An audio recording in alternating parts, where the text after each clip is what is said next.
stay loose, I stay hype. I could do this all night, cause I do what I like. Yeah, I do what I like. Yeah, I do what I like. Sipping goose, if it's right. And I go with the flow. Yeah, I go with the flow. Yeah, I go with the flow. Cause I know I'm the show. In the zone, here I go. In the zone, here I go. In the zone, here I go. Yeah, they know I'm a pro.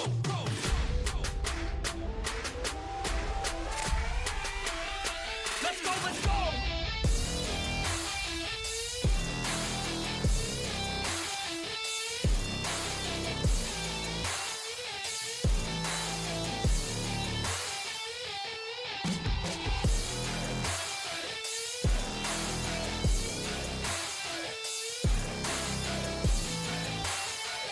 Yeah. Let's go.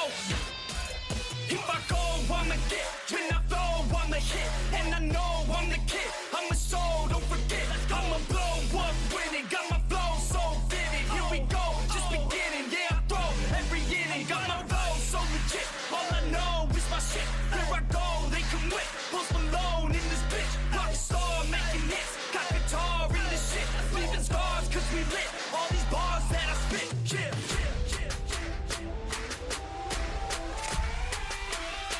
Let's go, let's go.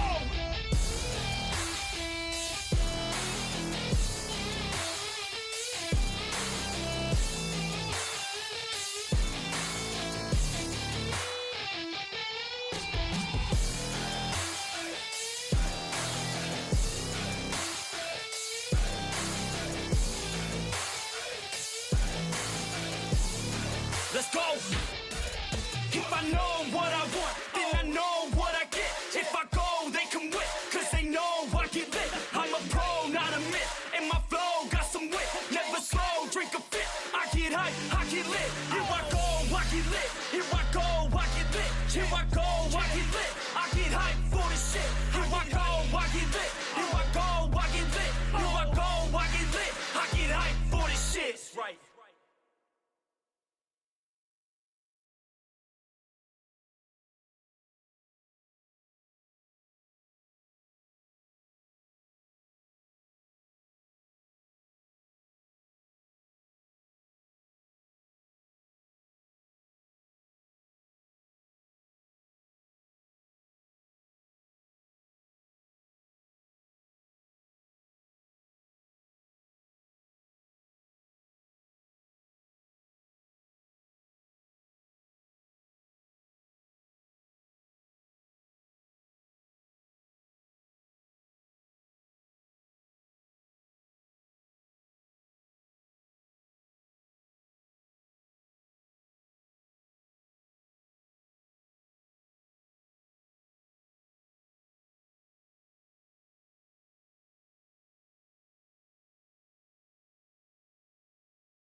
You gotta What happened? sub or something. Yo, yo, yo, yo, yo, what's going on, everybody? It's your boy Toe Tags. We in the building. We got Kenny from the Call Up Yo. in here. Today's a personal one, son. Today is a personal one. We going bloodbath. I got my Hogan shirt on. You know what I'm saying? I didn't put a Cena shirt on, So, but I do have my my Cena Funko Pop here. If you oh could see it a little shit. bit. You I had got to take it. I had to take it out of the collection. I hear you, man. Yo, you need all the luck you can get, bro.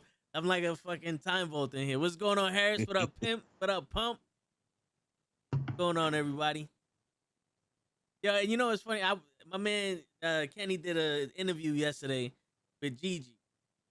Yo, I was surprised that he got her on because, you know, from what I'm hearing, it's like it's impossible for her to get on. Nah, when you listen, when you're dealing with Cena fans, we make sure that you're on, and you're ready to go. She was ready to go. You just couldn't see it. That's what it was. Exactly. Nah, I hear you, but you know, I heard some stuff, you know, but we're gonna keep it professional tonight, hopefully, depending on what everybody's saying. But yeah, so Lay's show, I don't know what happened to show. I'm not even gonna make up excuses. Show's coming. Yeah. And I feel it. That's what I said. I was gonna keep you company today until they show up. Word. I'm like the opening act, but I decided to bring, to you're the opening act in the beginning. I'm the guy that's gonna heckle you. Yeah, for real. Pretty much. Pretty much that's how we're gonna hold. Let me move this over here. I'm not trying to cover you. He covered me for a reason, ladies and gentlemen. Yeah. This is the first attack in our debate for Cena versus Hogan. He deliberately, he had the keen opportunity to do this offline.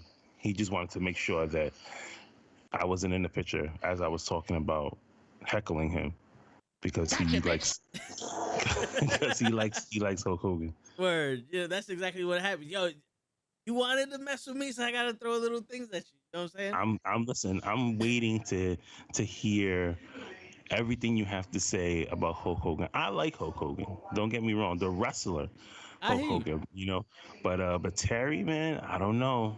I even got autographs from this man, but the things that I've been hearing about this man is just. Listen, the private life I can't atone to. You know what I'm saying? Like, I don't know the man personally, so I can't really defend his private life. I'm not gonna defend his private life, but his like the careers inside the realm of wrestling, that's where the problem lies for me. But I understand where people have an issue with Hope. I understand it's not, I'm not blind. I'm not naive to his history, to his past and all that other shit. But that man underneath you right there is the one I got a problem with, bro. Why? So go off. So what is your issue with John Cena? Well, what did he do to you? What did he do to me? He didn't hug you or something? Nah, he didn't do nothing personal to me. It's bro, it's literally like a man. I feel like he has no actual respect for what he's doing in the ring. Like, he has respect for what he says in the mic, but in the ring, when it's time to paint that brush, he's a WCW pay-per-view. He's a WCW main event pay-per-view match. You know what I'm saying? Like, there's nothing, like, it's the guy does the bare minimum and gets the most rewards out of it. And I know what you're gonna say. Well, Hogan wasn't a great wrestler and all that other shit, but he wasn't. He wasn't. But he was a great showman. He was able to put on an entertaining match. It wasn't catch as catch can, but he was able to put on an entertaining. It was depending on who he was with in the ring, because you see, here's the thing: Hogan was out for himself. All right, and this is proven. Like, you can literally go in, you can check out past interviews with other, wrestling legends. I just can't say WWF or WWE. You have to. It's like a broad span of wrestlers where they all said the same thing. Hogan was out for himself. Okay, but hold up. If Hogan was out for himself, then how come he put over so many people when John Cena wouldn't? No, wait. See, no. You go. You're going and you're saying that John Cena never put over anybody. No. I'm not saying he never put anybody over. But look at the people that Hogan, that Hogan brought up with him, and look at the people that John Cena had to lose. Who did Hogan put over? At the time, the Warrior. because he was a rising star and he was supposed to be the next Hogan. Why Hogan put him Hogan? over. But why did Hogan put him over? Hogan put him over because he was the next guy, and Hogan was gonna be off. No. Hogan put him over because he was leaving to go do something else. And Hogan put him over so he can have that spot because he wasn't going to be there. And everyone knows the Warrior was supposed to pick up the mantle and be the next guy. And Hogan put him over. Warrior fucked that up. Yeah, Hogan Warrior did. Yeah, Warrior fucked that up. Yeah.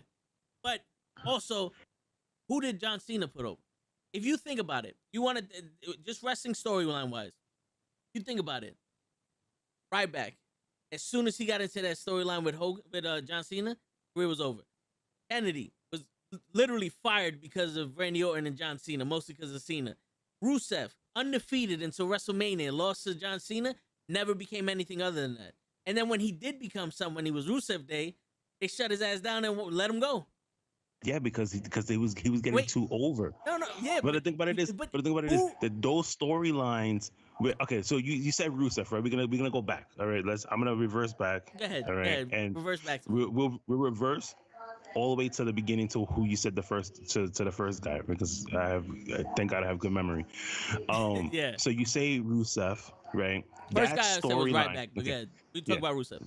Yeah, that's what I said. I'll go backwards and then. Okay, all right. So Rusev had an amazing storyline with John Cena that led all the way up to him having a tank come out in WrestleMania, which is still talked about to this day as one of like the best, entrances in like WrestleMania history, right? Okay. That storyline, regardless of if he won it or not, helped him elevate his character with the fans. It didn't crush him. No, that stagnated him. What crushed him? You know what crushed him? Okay. What crushed him was the people in the back. Because once the fans started to go behind Rusev, okay, and Vince McMahon saw it, and there was just like, oh no, you're getting too popular. We're gonna shut this down. We're gonna get you away from Aiden English, and that's gonna be it. Like, we're gonna die you down. And that's exactly what happened. Then they put him with that bullshit storyline with Dolph Ziggler. He ended up losing fucking Lana and all this other nonsense and everything else. And they tried to get them all back together and they couldn't. And then he was fucked. But here's the thing though. It's not that Rusev got too big. Rusev got too big for Cena. Hulk Hogan, if we're gonna think about it, Hulk Hogan, his character was only protected in wins and losses. It was never protected to the point where, people are rooting for Jake the Snake. Let's take Jake the Snake off of air. No, Jake the Snake had storylines with the Ultimate Warrior, with Undertaker, with Macho Man. Woo. And also, if you're gonna talk about Jake the Snake, Ultimate Warrior fucked him over. Ultimate Warrior fucked over Jake the Snake. Everybody fucked over Jake the Snake, including Hulk Hogan, because Hulk Hogan did a segment with Jake the Snake, where Jake the Snake DDTs Hulk Hogan on the apron, right? It was more like the platform area. And the story goes like this, because Jake says his stories all the time was that he was like, I was supposed to DDT Hogan, and everybody was supposed to back Hogan. And I was supposed to go to the back. The story goes like this. He goes to the back. Vince tells him to stay right there in Gorilla. The whole entire crowd goes behind Jake the Snake. They did it twice in 2 different cities. And it didn't go over because everybody still wanted Hulk Hogan. And what happens? Vince McMahon protects Hulk Hogan and says, we're going to kill this. You're not going to get a title shot with Hogan because everybody's rooting for you and not rooting for him. Because Vince McMahon had way too much money invested into Hogan to let any of that happen. I'll let you go with that one. No, that's true. Those are the facts that you said. But it wasn't to protect Hogan. It was to protect kayfabe. You had to cheer for the good guy and boo the bad guy. That's how it was. Everyone loved Jake the Snake. I love Jake the Snake. Yeah. But now, in that same aspect, they took Jake the Snake away from Hogan because it didn't fit the story. You couldn't cheer Hogan. John Cena literally said, "I'm not losing to the Nexus." He And that's fine destroyed. because they were all new. No, it wasn't fine. They were the hottest thing around, and if they would have beat John Cena at Survivor Series, they would have been up a notch. The minute John Cena beat them, they just fucking fizzled out, bro. And then going off of the Nexus, he wrestles fuck Bad News Barrett. I didn't want to call him Bad News Barrett. He wrestles Bad News Barrett and completely destroys him. Like this dude, it was almost like no one can touch him. The only person that John Cena lost in his reign as champions were to Edge, Randy Orton, and Batista. Other legends. Yeah, and he brought up no one.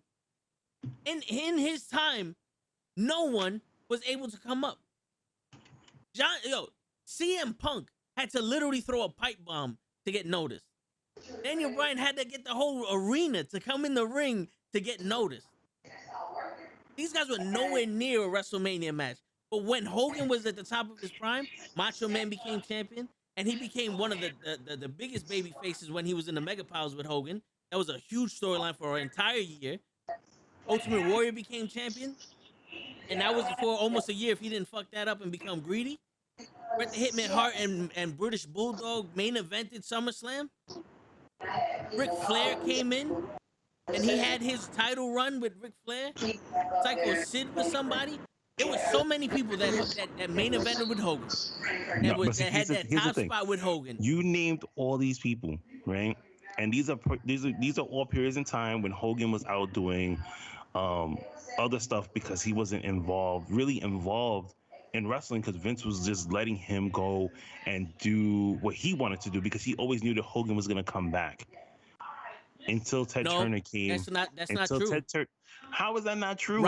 Rocky 3, he got fired because he left to do that movie. And because it was so popular, that's when they bring it back. And that's why they bring in Mr. T for WrestleMania.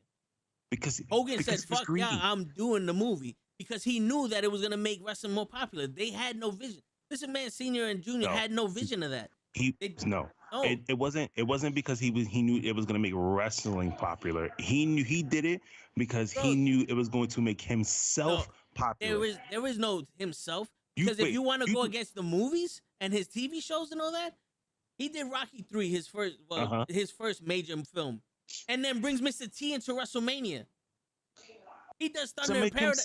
No, he does that to make himself. He did that for the business. No, he did that for the money. He did Thunder in Paradise. You had Elegante, fucking Jim the Anvil Neidhart, Sting, Greg the Hammer Valentine, Jimmy Hart, Brutus the Barber Beefcake, all these people on this TV show.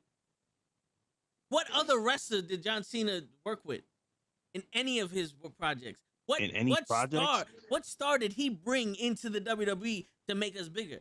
You telling me he couldn't bring Vin Diesel in to promote Fast 9? Who wants to see Vince Diesel fucking promote Fast 9? I don't even want to watch that shit. We seen fucking Zack Ryder bringing Hugh Jackman. Zack Ryder brought in Hugh Jackman for SummerSlam. Come on, bro. Stephen Amell came in. Did you just put Zack Ryder into this? Cody Rhodes bringing Stephen Amell. You're telling me that John Cena is not more selfish than Hogan? If you're gonna say Hogan is selfish, John Cena is not more selfish. Did Hulk Hogan make his wife? You know what? Then they're probably both selfish and equal rights. But you gotta see as far as like the. How many stories have you heard where someone said, "Yo, John Cena did this for me"? Plenty. Go ahead. Okay. How many 205 Live guys have publicly said, even the ones that got released, there's hey, you know what? There's been so many times where John Cena has actually stood back while everybody in the fucking locker room went home, and he's the only one. It's John Cena and the production crew sitting there watching 205 Live. Not even Triple H sits there and watches 205 Live. He'll sit there, watch 205 Live, pull the guys to the side and say, hey, you guys should try this, work the crowd this way, tell the story this way, and I guarantee you it will help you more to tell a story in the ring. And they're like, that's one of the best pieces of advice that they can get from John Cena. Hold on, all right, let's go. Well, I remember the name right now. Go ahead. So how many wrestlers he did that to? A handful. Let's say like what, 10, 12? Let's just round it off to a dozen. Let's All just right, say let's 12. say a dozen. So that Mhm. means 12 wrestlers he spoke to. Mhm. There's 13 people that watch 205 Live.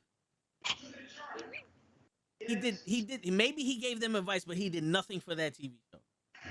Meanwhile, Booker T is getting what his did you? second Hall of Fame ring. And he, in his speech, said if it wasn't for Hogan saying that we needed to be pushed and we needed to be the top tag team, Harlem Heat wouldn't exist. Harlem Heat wouldn't be where it's at.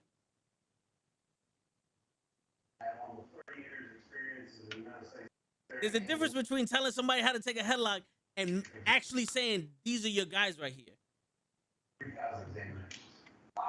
Come on, bro. Cena ain't doing shit for this company.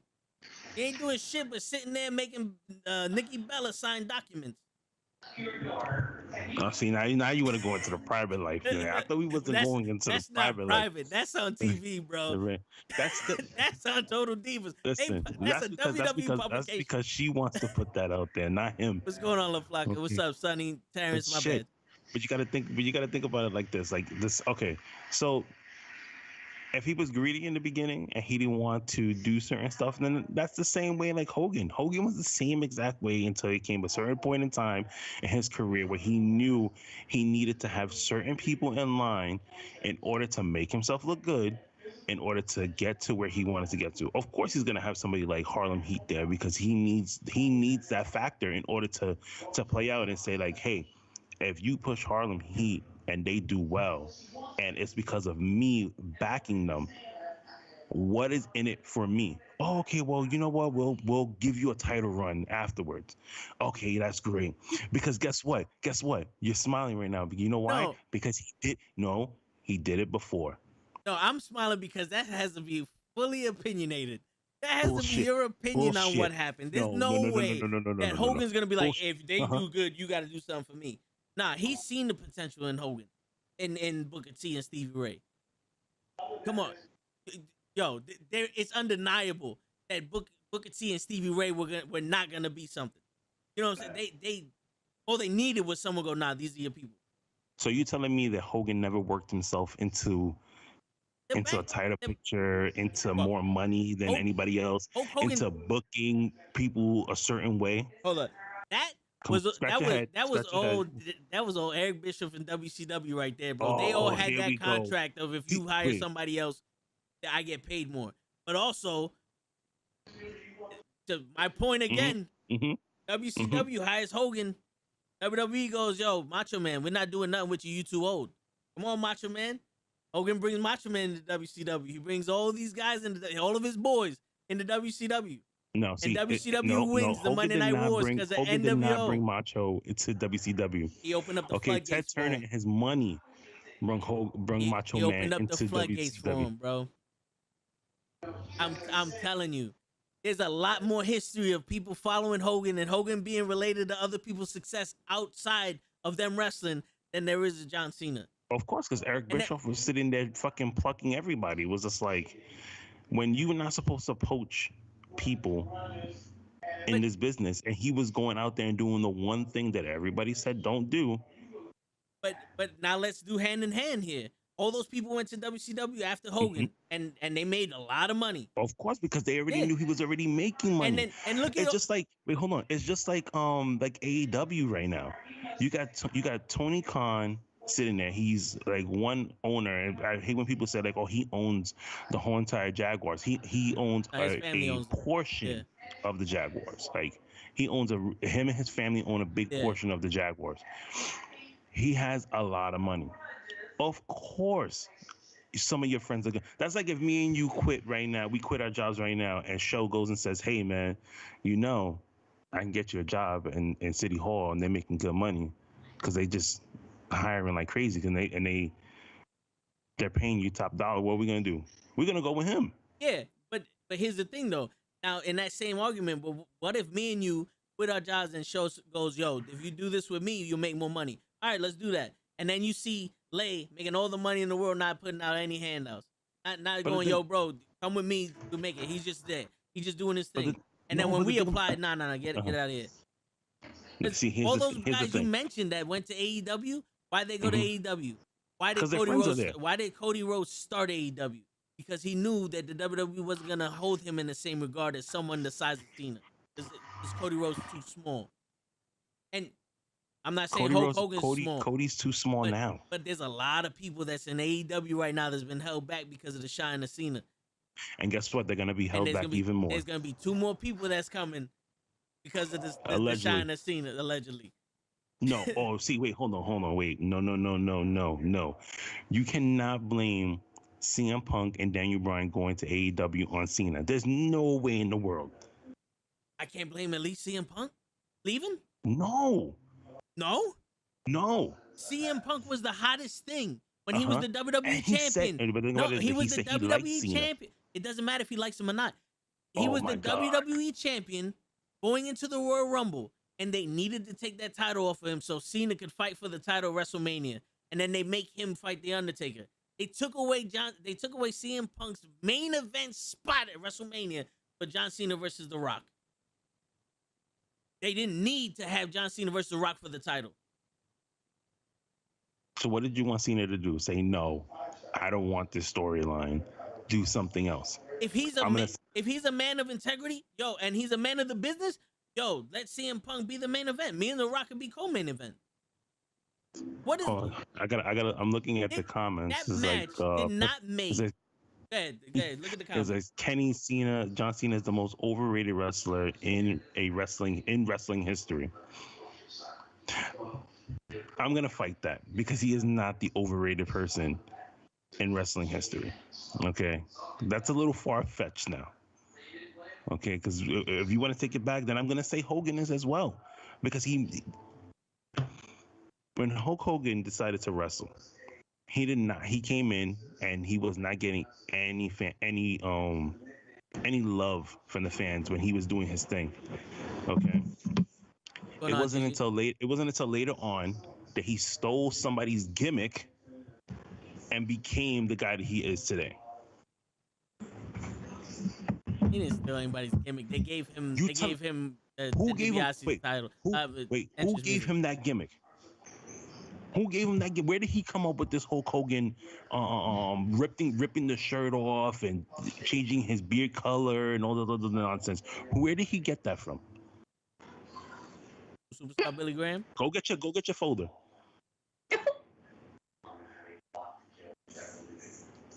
What up, Gigi? Oh, no. You should have kept up John Cena. Y'all were going at it. I was just here being a speculator. You know, that's it. You know. What's it? I'm looking because I have to look at my phone here to see this. Pimp Boy, right? Pimp Boy BK. That's his name. All right. I want you to take out your phone, okay, and I want you to type in superstar Billy Graham, all right, and tell me he doesn't look like Hogan. Tell me he doesn't act like Hogan. Oh my okay? God, he does. Yo, Ric Flair. Guess what? Pimp Boy BK. Because now I'm not gonna talk to Toe because he knows his stuff, and I'm gonna go to you in the comments, and I want you to type that back out later on, and I want you to go on YouTube, and I want you to type in superstar Billy Graham interviews, and he's going to tell you straight from his mouth, Terry came to me and asked me, how do I become a superstar like you?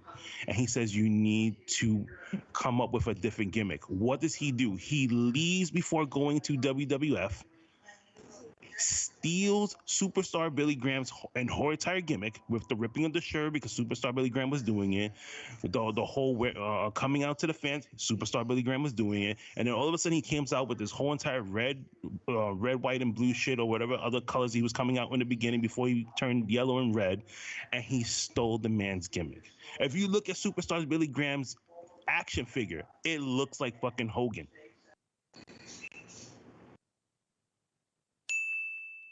Thank you. No, but he's not the only one that did it. Who? Ric Flair got his nickname from Nature Boy Buddy Rogers. But we're not talking about Flair. I know we're not talking about Flair. We're not talking about Flair, but he's not the only one that did it. In a world where everyone did it. Show me somebody in wrestling history right now that John Cena took their gimmick from. Show me. Who came out in rainbow colors? Nobody. Well, Hey, my friend came back. I tell you one thing. John Cena didn't take his gimmick from anybody in wrestling, but he sure as hell took his rap gimmick from everybody in the Bronx. That's everybody, man. Everybody in the fucking Bronx raps. I'm just saying. Everybody got a mixtape. You can go down to Fordham and I can get 20 mixtapes. He's the most New York Boston motherfucker I ever seen.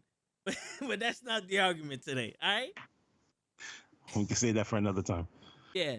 But also, at the time, Superstar Billy Graham was pretty much, he couldn't wrestle. With all the steroids and shit he was taking back in the, his body shut down on him. He wasn't wrestling at that point. And he had the gimmick of Superstar Billy Graham with the way he moved and all other shit, but the red and yellow was him. Superstar Billy Graham wore tie-dye. He actually took more of Jesse the Body Ventura with the posing and the fleece and all that other shit. But he's another one that his body shut down on him. But didn't Hogan have tie-dye pants? I mean, I can go and get the action figure that shows him towards the end of his career, like after he became NWO. And Superstar Billy Graham was doing the exact same thing. Well, he was more red and yellow tie-dye. But I digress. But it was still it's like me and you in school right now, and you say, "Yo, Kenny, man, I need to do my homework. You think I can get it from you?" I'm like, "Hey, man, listen, sure, but just change it around a little bit." But it worked. I know, because we both got a passing grade. But have you ever seen Hulk Hogan back down from a fight? Have you ever seen Hulk Hogan change his persona mid-promo? Even when he wrestled Andre the Giant WrestleMania 3, you know the story. The story was him and Andre the Giant were best of friends, and Andre the Giant turned his back on him to go with Bobby the Brain Heenan. And in that promo in Piper's Pit, a man grabbed his chain and he's like, "Why, Andre?" He didn't want to fight his friend. He was more heartbroken that Bobby the Brain Heenan corrupted him. And he said he was trying not to fight him. He said, "Fuck it, we're gonna do this WrestleMania 3." Cyber Sunday, John Cena, it's either Kane, Big Show, or Shawn Michaels. Well, I don't want to fight the Big Show. And I don't want to fight the Big Red Machine. And, Shawn Michaels is a legend. He just pissed on the Undertaker's grave not too long ago, bro. And Hogan may have stolen someone's character, but at least he had character. He wasn't faking it until he made it. You feel me? And then when Hogan came back from doing Rocky 3, he wasn't Thunder Lips, baby. He wasn't the ultimate male versus the ultimate meatball. But when John Cena came back from doing his first movie, he turned into a fucking Marine. He tried to lift that shit. Because he had to change up his gimmick. He wasn't going to sit there. To a character that he played in the movie? He was showing more of his side because you want to go into the person. John Cena's brother was in the service. But that doesn't make him a serviceman. My brother was in the service too. That don't make me a military member. But you're still gonna have respect for it, though, right? Yeah, but I'm not gonna be salute. I don't stand at attention and salute everybody I see. That's him. Because you're disrespectful and you're from the Bronx. That had nothing to do with disrespecting. Continue. But you know what I'm saying? Like, that has nothing to do with that. My man straight up 1 week was a gangster and the next week was a fucking Marine. He didn't even go through boot camp. I'd have understood it if he went through boot camp and they did little fucking vignettes of the shit or something. My man just one week out of the other. Mm-hmm. It's like Vince McMahon turned around and said, "We don't need you to be black no more."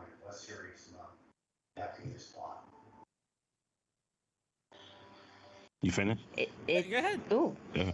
Okay.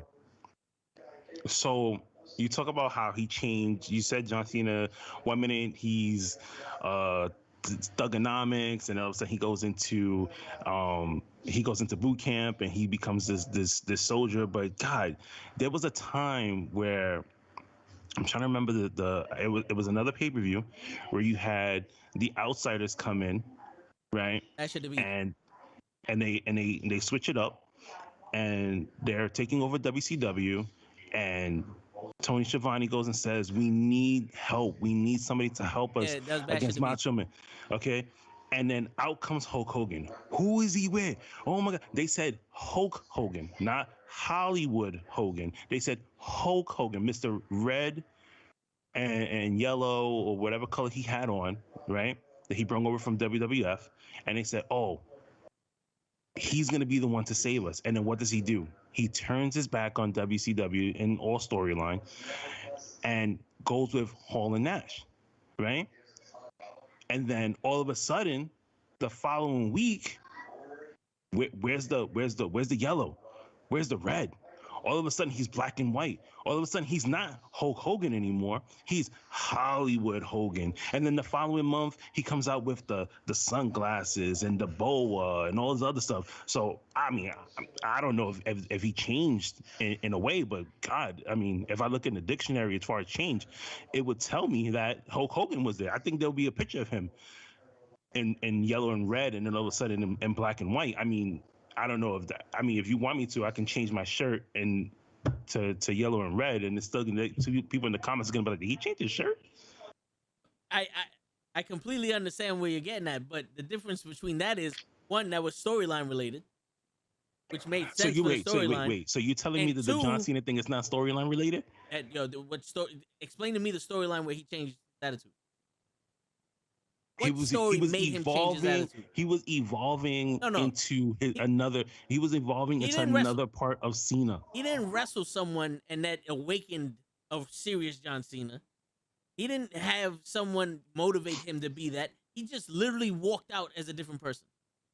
He walked out of the ring. I walked out of the entrance as a different person. Hogan, that was storyline driven, and also. The change that Hogan made, his entrance. The change that Hogan made, but the change that Hogan made was for the better. Oh, get the fuck out of here! Hogan doing that made the NWO, bro. Without the NWO, there's no DX. And that's why Hall and Nash said it is like if Hogan didn't say, "Let me join these guys," and Hogan did it for a reason because he already knew. He was like, "Damn, they're red hot. I need to get myself into some type of picture in here with everybody else." So he used this Hall and Nash to better himself. The real reason why he did that, and I'll give you the ammunition. Go ahead. The real reason why he did that is because they asked him first, because he was the big baby face that they needed to bring over the company, and they told him. He said no, and they told him, "Was like, all right, if it's not gonna be you, it's gonna be Sting." And a couple of days later, he calls back Eric Bischoff. Was like, "Nah, I want it. I can't let Sting do this because this shit is too big of an opportunity." He took the opportunity to go to NWO for Sting because he knew he wanted the money. He knew that if Sting did that shit, it would be so over and he would have no place to be because his character at that moment was. They were booing him. Thunder Paradise was a wrap. They were booing him. No, but Channel 9 didn't want to pick it up anymore. What Hogan did was what basically the blueprint of The Rock. You're not feeling me? I'm gonna be a bad guy. You're feeling me? I'm the good guy now. Listen, don't start with The Rock. Big Show. The Big Show is however you want to cheer is what I am. Exactly. If you cheer me, I'm a babyface. If you boo me, I'm a bad guy. In the same minute, I could be either one of them for you. You know what I'm saying? But he laid down that platform for The Rock because The Rock did the same shit with the Nation of Domination. Which brings it back again. John Cena didn't even change the fact that he was heel or babyface. He just changed his shirt to a more colorful shirt and a hat. He went from a fitted to a netted and a green shirt. He likes a lot of colors. And he's like the people from Harlem, which he couldn't have. He took from your boy Billy Graham with all the colors and Macho Man. And his answer to why he wears tassels coming down the ring, I don't think so. All right, you leave Macho Man out of this fucking conversation. Hey, everybody's talking about Macho Man in the chat. We are talking about Hogan. And we are talking about Cena. You do not bring Macho Man Randy Savage. He is his own character, his own level. We will not touch the Macho Man. Yo, as much as the Macho Man hated Hogan in real life, his wrestling persona thanks Hogan for WrestleMania 4. Oh, and let's not see. And I have to back Gigi up with the whole Macho Man, because how much of a fucking dirtbag was Hulk Hogan in that documentary against Macho with Macho Man? That's Well, not a friend. Remember? Well, hold That- on, hold on. let There me was let me ask you a legitimate question. Let me ask you a question. there was As much as legitimate Nikki, beef between those two guys. as much as Nikki Bella was a fucking crybaby about everything, because we've Was. seen it on TV. Yeah. Did John Cena ever go out anywhere and say anything bad about her? In an era where if you say something you get canceled, he couldn't. He's But not Hulk- stupid. but He's not nah, stupid. Come John on, Cena's not stupid. come on. I'll give you that shit. But even now, we just saw that documentary last year with Macho Man, and Hogan was talking mad shit about him, and people like you still trying to bring him back. There was legitimate beef between Macho Man and Hogan. You telling me there's not some Macho- type of heartache between John Cena and Nikki Bella? Oh wait, He moved her into the house. He moved her into the crib. He tried to better her life. You're comparing He tried to Macho. elevate You're her. comparing And- two men's problem to a woman and a guy's relationship. Yeah, fuck yeah. So you having beef with a Well, hold dude on, is listen, the same thing don't- as you and your. watch what you say, because we're Hold on. living in the world now, like you said, that people could get Oh. canceled. Okay, Well, hold on. Two men's relationship is Time out. still equal as a woman and a man. No. Okay, Hold up. One, I don't quote give me a on shit. that one, people in the comments. Thank you, One, I don't give a shit. I say what I say. I say what I say. I'll back it up. Two, guys. I'm not next saying week, two homosexual NuKKle men. podcast will be canceled. I'm not saying two homosexual men in a relationship is less than a man in a woman's relationship. What I'm saying is two grown men's quarrel has no relation to a man and a woman's relationship. Like if It's still a relationship. if Gigi had This some beef with her this boyfriend, debate turned Yeah. a whole Yeah. like. Where did we make this left I don't turn out know. of nowhere? I don't know where Kenny's getting these arguments from. Remember that John Cena had her sign a fucking contract before moving in. What man has a woman sign a fucking contract? Now, I before you would. know shit here, I would. this is the legal documents that I need you to sign. Yeah, I don't want you to put your wine glass on top of this marble over here. It was. I gotta very- protect my shit. No, you don't do that. You don't do that. I get it. John Cena. Woo. All right. But listen, there's other athletes as one gets paid more than John Cena, two that is more popular than John Cena. You don't see them being as stuck up as John Cena when it comes to him being in a relationship. We all got to witness that because of the Bellas on E and the Divas on E or whatever the case may be. We got to see a little bit of a glimpse of how in control John Cena wants to be in a relationship. He gives a lot. But at the same time, whenever he wants to pull it, he's like, nah, I don't think so. No. I would say he gave the bare minimum to it. But Yeah, he did. He was there to be there. I said I didn't want to attack John Cena as the person. We're gonna keep it to wrestling because I agreed with what Kenny said before you got on, Gigi. I agreed with everything that he was going to mention about Hogan.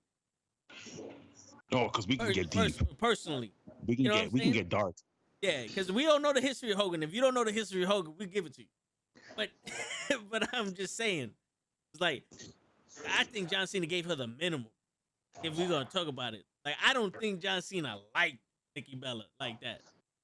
Bro, he gave her the this is the only bad thing I'm gonna say about John.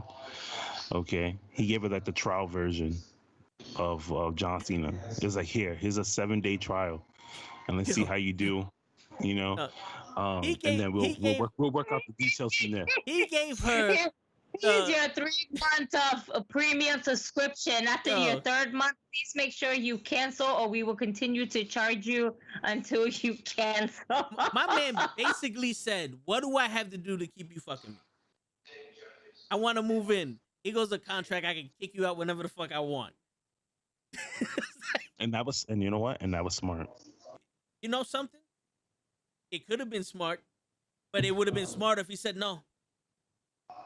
Why? What's up with the ultimatums? If I don't want nobody in my home, they're not there. I'm not gonna give somebody unless they're an employee. I'm not giving them a contract to live in my house. He did that for a reason. To Because he get- was married. He to was keep getting his- no. He Because he was Listen, married before. He was married. He was married and- before, and he got divorced. He got divorced by her, Yeah. right? Or was he was the one? No, he got divorced He by filed- her, and she he was filed coming the after his money. real quick. Whoever just subscribed to the channel, appreciate you guys. Yeah. That was all the John Cena talk, but thank you. It probably. But I mean, yo, if you don't know Nikki Bella's past before John Cena, like how many of the dudes she ran through in the WWE, and I'm not She trying was to. waiting for that golden ticket. Yeah, I'm not trying to besmirch Nikki Bella's name because this is not I'll do about it. them. Hey, but I'm just saying, like, I get where he's coming from, but that shouldn't have been any more serious than we just fucking. Especially the way he treated her, and then the ultimate disrespect. I'm gonna propose to you at WrestleMania. And then as soon as they got to the back, give me that ring back. That shit's on Leo. Like, that shit was rented. He gave that shit back to the Rock's wife. Like, here, thank you. Thanos snap happened, and that fucking relationship, like. And again, I ain't mad at him. I'm not mad at him. Because, like, 2 months after that, she got pregnant by another dude. Yep. So I ain't mad at him. I'm just saying. My man gave her the bare minimum. And that shit was publicized, bro. So He should have kept that shit a wham bam, thank you, ma'am, and just kept it moving. So we made a pit stop into to Belleville. Yeah. All right, and now we're moseying back to Hogan and Cena. So how about this? How about we end it with this? So, all right, we could both agree that both men did things in their career to elevate themselves. Right? Yes? No? Yeah. Maybe so. They definitely protected themselves Okay. in the business. And they both played a big part in the world that we call wrestling. I would argue Hogan played a bigger part than Cena did. I wish my son is not here right now, but Then I think he just ran past. yeah. Mm-hmm. I'm just saying, bro. I'm just saying. There's more shit that Hogan. I would say that John Cena, plays a really big role in the way the kids watch wrestling. Compared to Hulk Hogan. Hulk Hogan got them kids in the wrestling also. What kids? All the kids. Who? Don't put all of them together because Booker T can will say his shucky ducky quack quack moment. Go get your facts. Matter of fact, now we're going back to this debate now. Joaquin Johnson, Frederick Douglass the Fourth. Like I don't have the names of the kids that watched wrestling back in the 70s, bro, in the 80s. But there's plenty of kids that he brought in the minorities and all that other shit. There were plenty of fucking minority kids that wanted to be Hogan. So you're gonna give me the shit about the Make-A-Wish shit? Of course, I'm gonna give you the shit about the Make-A-Wish shit. Okay. You ready? Go ahead. Show me the wish. You don't see Hogan doing that. Hogan made 200 and something wishes to a bunch of fucking to I can't even say a bunch of fucking kids because that sounds wrong on my part. That's where my Bronx mind is from right now. Listen, Vince brings it out in people. I understand. He does that. And then you have John Cena who's made over like 1,000 wishes and counting. Okay, to kids. He even did it throughout COVID. When the little kid couldn't even come out of his house, John Cena went to the kid's house and gave him a hug and gave him, all these gifts and stuff like that. Where's Hogan right now? Well, you know that Randy Orton at one point had more Make-A-Wish than John Cena. But now you're gonna make me make me look this up. Yeah.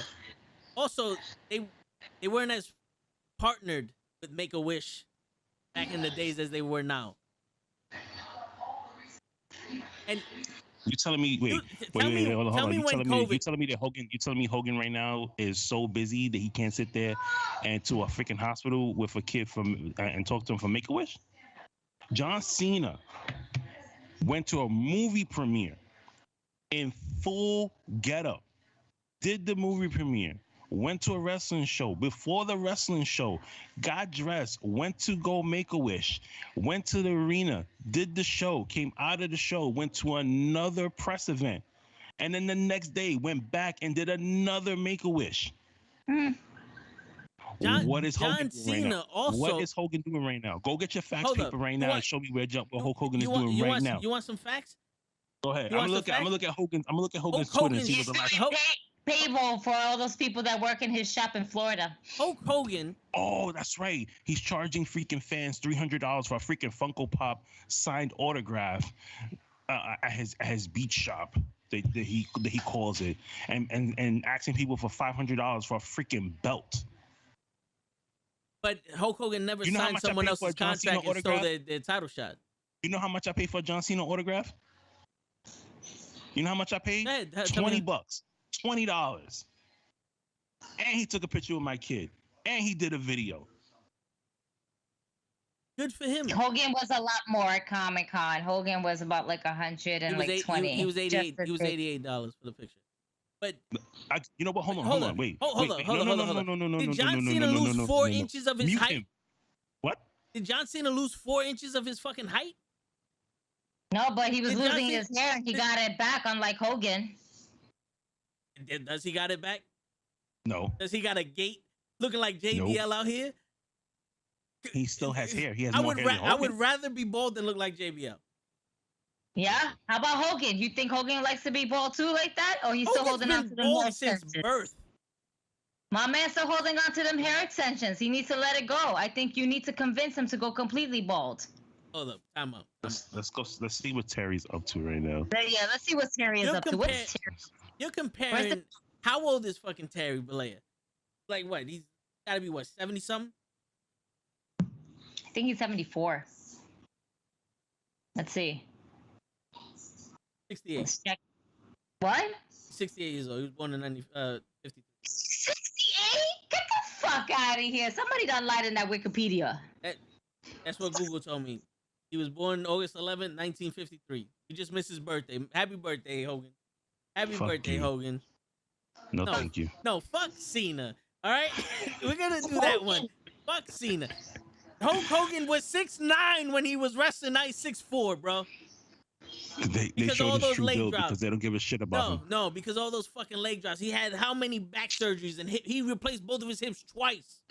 That's He not could my barely fault. fucking walk. That's not my He fault. could barely fucking. About his They fucking lied. height. No, They they- lied about He everybody's went height. eye to eye with the Undertaker. The Undertaker ain't short. Don't give me this bullshit. Bullshit. Yo, at 57 years old, when he fought The Rock, he still took a better rock bottom than fucking Cena did. Says Cena prepared a whole year for that fucking match. Cena ruined 2 WrestleMania main events because he had to fight The Rock twice. First of all, when The Rock hit Cena with that rock bottom, okay, The Rock was already hurt. So of course he couldn't sit there and do a proper rock bottom. He was couldn't- already hurt. He couldn't move- fucked up his ribs. He couldn't move to the side. No. He hit The Rock's leg when he jumped up. It had nothing to do with The Rock's ribs. Watch Show's video of me telling you why I don't like Cena. He shows both rock bottoms. He shows both of them back to back. The ugliest shit I've ever seen. Ugliest shit I've ever seen. After a year of preparation for this man. He didn't take no time off. He wrestled every day and still can't take a rock bottom. Every day of his life. Because he's smart. And he's not gonna take some bullshit he move is and smart. get hurt. He's sucking the right guy's dick to be the champion when he can't wrestle. Ooh. He's Johnny from The Last Dragon. He learned how to wrestle without knowing how to wrestle. Get the fuck out, yo, bro. You cannot tell me that this man is all this shit with the fucking kids and Make-A-Wish and all this other shit, and then talk about integrity in the fucking ring because he duct taped Batista to a fucking pole in a last man standing match, and in the I Quit match after Batista quit, he fucking FU'd him off of a fucking car on the ramp through the fucking concrete floor after he quit. So you're mad because he taped He somebody's hands? stole Finn Balor's championship title shot at this year's SummerSlam. That is illegal. That is, oh my That God. is illegal. Contract tampering is illegal. How about this? Wait. How about Due to this? state How law. about this? Wait. How about this? You big up a guy like Goldberg to be undefeated, to lose to Kevin Nash in a very like controversial way. Was that Hogan's fault or Nash's fault? No, I'm not finished. I'm not finished because you're talking about the duct taping and the stealing title shots and all that other stuff. Yeah, but that related to Cena. So now Kevin Nash is champion, right? And he gives it to Hogan. He doesn't lose to Hogan. He gives it to Hogan because in the wrestling world, we call that the poke of doom. He pokes him in the chest. He falls down to the floor and the ref counts 1, 2, 3. All he needs, what did John Cena say last week? All he needs is 1, 2, 3. Stolen from Drew McIntyre. Stolen from Drew McIntyre. Champion. Thank you, Kenny, because I knew you was gonna fall into that. Okay. He stole that shit from Drew McIntyre. The 1, 2, 3 shit. Nah, he took And that that's from all he Creative. can say. Because when he realized that Roman Reigns wasn't reading from a script and he couldn't demolish him because he was talking off the dome, when it was dome versus dome, Roman Reigns sunned him. And now he had to prove to people he could count. He proved he could count to 3. And he took that shit from Drew McIntyre. Now, the finger poke of doom, it was stupid, yeah, but that happened on Monday Night Nitro. Mm-hmm. That happened on free cable TV. There ain't nobody pay for that. This man ruined the Nexus and fucking Survivor Series, one of the top 5 pay-per-views in the company. Everyone in the Nexus is gone except for Titus O'Neil, bro. Everyone is gone. Okay, so he messed that up. But he messed that up for him. Wait. So you're saying He got because Kennedy John Cena fired. did that? Okay, go for that. I'm gonna let you finish because I'm gonna go back to Kevin Nash. You just said free Yo. to pay-per-view. Go. Kevin Nash, Uh-huh. he played That's his great. hand to lose again to beat Goldberg. He played Okay. his creative control. Mhm. It had nothing to do with Hogan. Okay. That had nothing to do with Hogan. I'm gonna wait to you. I'm listening to you. I'm listening. And also, I'm gonna skip ahead into the future of Hogan, right? Everyone wants to talk about how Hogan didn't want to lose to Jeff Jarrett at that bash in the beach, and then Jeff Jarrett just laid down for him, and that was when he walked out of WCW, and he's a dick because he didn't want to lose to Jeff Jarrett. I guarantee you, Kenny, if Jeff Jarrett would have taken that loss like a man, and Hogan was champion, and Hogan lost to Booker T would have been a bigger WCW champion, and WCW wouldn't have went down the fucking drain like they did. Because after Booker T won the championship, that shit went straight down the fucking drain. Because all they did was the New Blood shit, which was basically NWO. Hogan could have saved them for passing on the torch. Because who the fuck is Jeff Jarrett at that time? My man won the title from David Arquette, bro. My man won the title from David Arquette. You have to blame Eric Bischoff for that. Bischoff for that one. Russo, Yeah, that's Bischoff's Vince job. Russo. That was Vince Both Russo of them. right there. That's all of them. That's both of them. My man John Cena was trying to bully Freddie Prinze Jr., but Freddie Prinze Jr. ain't no bitch. There's stories about that. Freddie Prinze said shit about that. Come on, bro. You don't hear fucking Hogan trying to bully the writers. Now you just hear Hogan being a racist. Mm-hmm. That's everybody. That's all white people. Cena's probably racist too. We all have a little bit of racism. Come on, man. Hogan just was stupid enough to get caught. Exactly. He Just was, like the sex tape. So he was stupid enough to have a private conversation recorded. Wait. So you bring up the Nexus, right? And you say how he ruined their whole entire careers and everything else like that, But damn, the people in the Nexus was Daniel Bryan was a part of the Nexus, right? Wasn't he?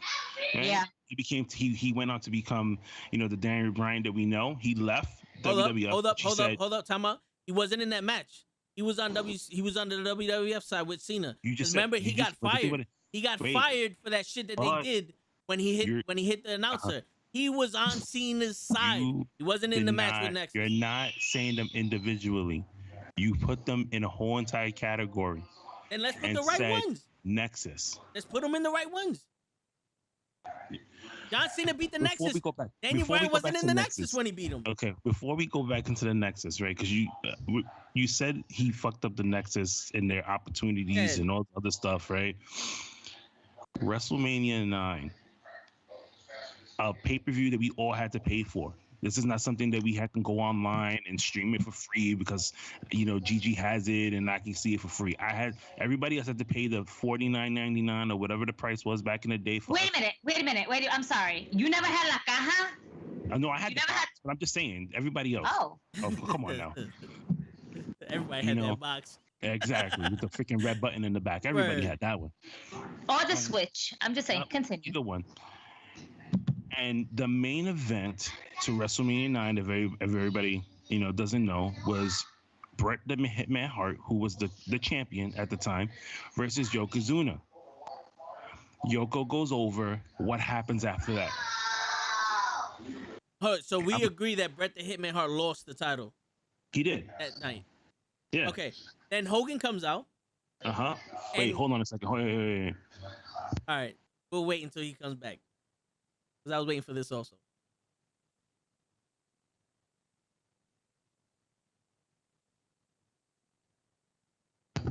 My son is playing Fortnite and he's getting a little bit rowdy right now. Yeah, that game they'll do it to you.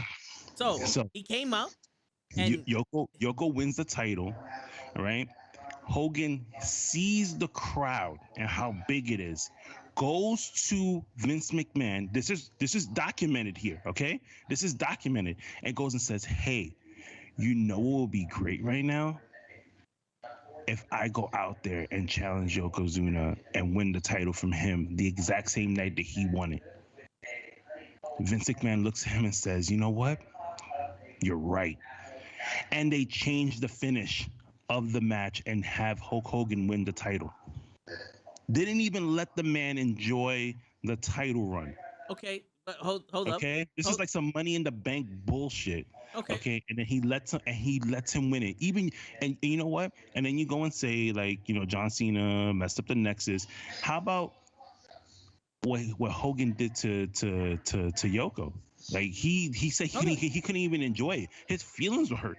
Hold up. He was sitting in the locker room like, damn, I was just champion for like a cup of coffee. Hold up. Yeah, that happened. But also, WrestleMania 9 is arguably one of the worst WrestleManias that ever happened. Not because of what Hogan did, because of the whole fucking pay-per-view. Hogan did beat Yokozuna. And then he went to Japan to promote the WWE to defend the title there. Came back at King of the Ring, and Yokozuna beat Hulk Hogan for the championship. One of the very few men to do that to Hulk Hogan. And what happened to Bret Hart? Bret Hart won the Royal Rumble, co-winner with Lex Luger. WrestleMania 10 comes by. He has one of the best matches with his brother in the opening match of WrestleMania 10. And then to close WrestleMania 10, he beats Yokozuna for the championship. That is a way better story at WrestleMania 10 than WrestleMania 9 was. Yeah, Hogan may have stolen his spotlight, but the outcome of that was way better. The outcome of that was way better than anything that could have happened. Because that's the only thing people remember from that pay-per-view. Or WrestleMania 9? Yeah. Because there was nothing else to remember. Two doinks versus Crush. That was horrible. Elegante versus The Undertaker. That wasn't. If anything, Hogan was trying to save that WrestleMania. He was trying to save himself, but I digress. What happened after John Cena did that to the next? They dismantled. He went to a storyline with Randy Orton. Yeah, and the Nexus dismembered, and we had to get Bad News Barrett, and he kept getting hurt. All the other ones, nowhere to be seen. David Otunga became a fucking announcer. Daniel Bryan wasn't a part of the Nexus when that happened, but he was still relegated to the back. If they didn't fuck up Roman Reigns as many times as they did, Daniel Bryan wouldn't have been as big. But Daniel Bryan had to fight and had to get the crowd involved. And I will also tell you this, I'm going to do it. It's John Cena's fault when Zack Ryder becomes more popular than him outside on YouTube. and then the WWE decides to finally push him off of the entranceway in a wheelchair. That's Cena's fault. How was that Cena's fault? You can't get bigger than Cena. Damien Sandow was the fucking Money in the Bank fucking champ. He was the Money in the Bank holder. And he's the first person to lose the Money in the Bank shot to John Cena. That's Cena's fault, bro. He can't let Damien Sandow shine. I told you, John Cena has only lost to Randy Orton, CM Punk, and maybe Triple H. Legends, people that he couldn't over fucking bully. And one of them had to drop a pipe bomb. And even when he was champion, was delegated to the fucking Big Show spot as champion.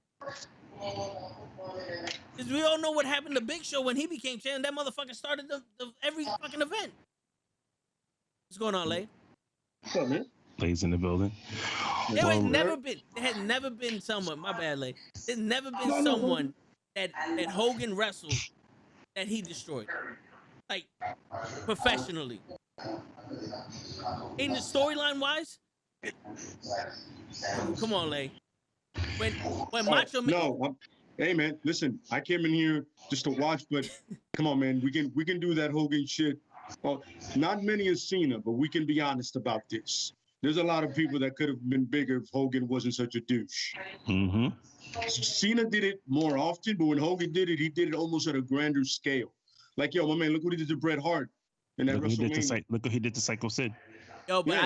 I just explained how WrestleMania 10 was better. Psycho Sid was, but given the spot and the fact that back in the 80s, the big men in the early 90s were the thing, kind of got to see it, you know? I mean, that Bret Hart thing is all you need to hear.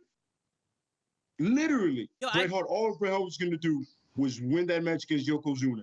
This man decided, no, since I came back, I got to have that spot. You know the kind of fucking ego you got to have on you to not give a spot up to a guy that's a better wrestler than you? That's crazy. Yo, and Cena did the same thing with Wade Barrett. He saw a guy way more charismatic, way better in the ring, and way better looking. Well, he literally looked at Wade Barrett and goes, nah, this guy can take my spot. Once he heard him on the mic once, he was like, this guy, he could do it. He got something. And then on top of it, he destroyed multiple careers. But those are careers that haven't flourished. I'm talking about guys that were like, and Hogan said, nah, I don't see it. You know, but like I said, it's a double-edged sword, and they both are douchebags in their own rights. They're both assholes in their own rights. Don't get me wrong. I'm just saying. Let's end it with this. Go. When Hogan did that to Bret Hart the next year had one of the best matches at WrestleMania and became champion.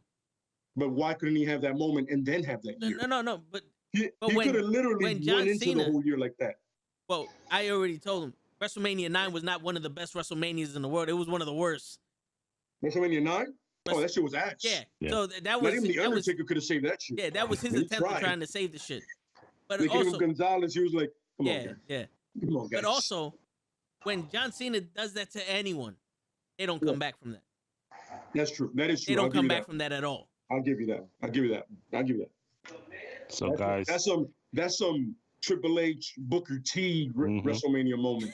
Like he should have really won it, and then he hit the pedigree, and 30 seconds later he pins him. I'm like, Jesus. Nobody sees the wrong in this. I don't know. Yo, back then I don't know about booking, but I know, if it takes you 30 seconds to get to someone, they should be able to kick out of anything. Word. I don't care if it's an F5 from the top rope. My man, 30 seconds is 30 seconds. Toto, you have your crew here. Thank you for letting me come on and debate with you and be with all your listeners here and all your viewers. All right, we go both as Lay said. It's a double-edged sword. They're both assholes in their own right. But I am going to give it up to the other two now and let you guys start your show. It was great. Guys, check out SummerSlam this Saturday as John Cena becomes the 17th time world champion. I'll tell you this. He has movies to do. But it's a good thing. Yo, I'll tell you this, Kenny. I'll tell you this. Before you go, both of them have fucking problems, right? Yeah, they're each other in different eras. But you say that John Cena's gonna become 17-time champion. I just want to let you know that means that he has to bury yet another wrestler. So, yeah, that's gonna be tough, man. So hey, watch NXT where there's gonna be good wrestling. Watch NXT for now. Gonna be really good wrestling. For now. In pay-per-view, which is NXT Takeover on Sunday. Yeah. For now. So enjoy that. Enjoy real good wrestling, not just a couple of matches. Triple H ain't running the shit no more, so he gotta. Yo, Kenny, go drop all your social media handles where people can find you and everything like that. He left. He got off, but you can hit him up with the call. You can throw it out there for him. Yeah, I put his YouTube up there. Yeah, he had it with Gigi, but I can barely hear him. The only way I can make out whatever he asks is because I can hear Gigi, like clear as day. I was here like, wait, I can't really hear Kenny. To the point where my neighbors are like, yo, your TV's kind of loud. Yeah, damn. I'm trying to hear somebody's interview. Wait, when you was watching or when you was in the Skype call? When I watched it afterwards, I didn't watch it live. I caught it afterwards.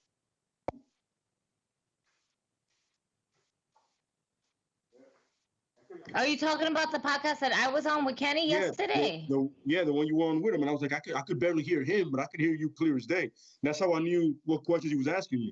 Gotcha. Oh, that's good feedback. If you get a chance, listen to it. I didn't know. Yeah, if you get a chance, listen to it. You're gonna be lower than you, but you really can't hear him. Yeah. It's not like today where I heard him clear as day. I don't know if that was a post thing or maybe during, but yeah. It could also be the website that he was on or using and stuff like that, because I know we weren't doing Skype. It was through something else. The StreamYard. That's a possibility, but it's one of those things, so he can know for the future. I wasn't able to tell him now because when I got on, he got off. Yeah. He has to go to work and all that, so. Yeah, no problem. Yeah, but in this case, whenever you watch GG, just realize like the difference in the volume between you two. I'm gonna check that shit out if anything tomorrow. Yeah. No, I feel weird watching myself, Yeah. I'm like, oh my God, I sound like that? Well, you do gotta analyze yourself, be like, yo, listen, I can do this more, I can do this less. Maybe this wasn't the right time to come in, Maybe I should smoke more, maybe I should drink more. Maybe. There you go. Maybe not. I don't see that happening, but this shit keeps things interesting. Hey, Lay, how you doing? Complain. What's up, man? Man, I was here before you. Mm-hmm. Holy shit! Wow, miracles happen. Even a broken clock is right twice a day. Hey, man, there you go. Funny, Show beat me yesterday. He was like, "Yeah, I was here," but Show's show. So yeah, and he's not here today. Exactly. He's on his way to Florida. It was so funny because me and Kenny were talking about that. You think Show's gonna make it? He's not because Kenny was watching the podcast from you guys last night. And he was like, I don't see Show. Like, he's there, but he's not there. I don't know what happened to him. Show's not there. Maybe he's not going to show up. And I was like, oh, he showed up. Oh, there he goes. And then he contributed in so many ways. Oh, yeah. Only the way Show can contribute, by the way.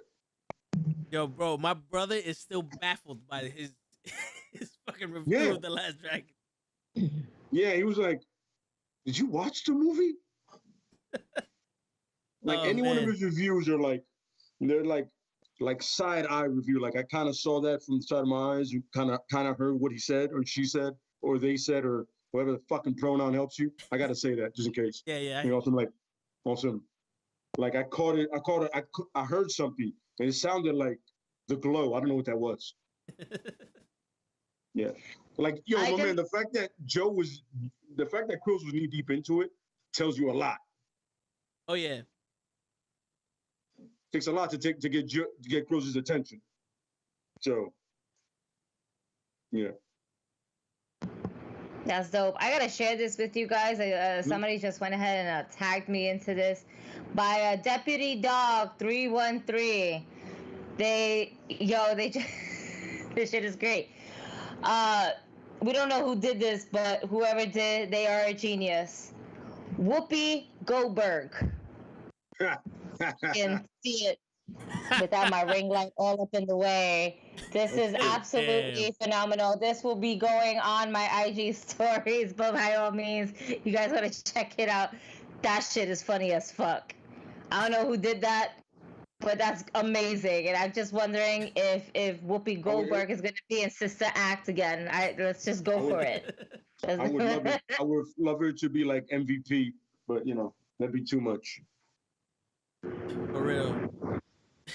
Yeah. Push that storyline. Do that. Shit, man. So what do you guys want to start off with? How do you guys feel about Rampage? So far I like it. I like it's so far it's wrestling heavy, and that's good. You know what I mean? Yeah. Put down that fucking those interviews and shit. You can do all that shit on Dynamite all you want. You know what I mean? You want to like progress the storyline through backstage stuff or in ring interviews, do it through Dynamite. You have more time. It makes more sense. We got an hour. Fill it with as many matches as possible. Maybe one or two, maybe one segment in the ring and one segment out of segment. Fucking shit. Segment. Segment. Segment. That's what I'm saying. The segments in Diamond are gonna be crazy. Exactly. So yeah, you can do one in the ring and one backstage, and that's it. Yeah. Just keep it wrestling heavy, And it's 1 hour, so we get at least even within the commercial times, what they said, 28 minutes of actual live wrestling.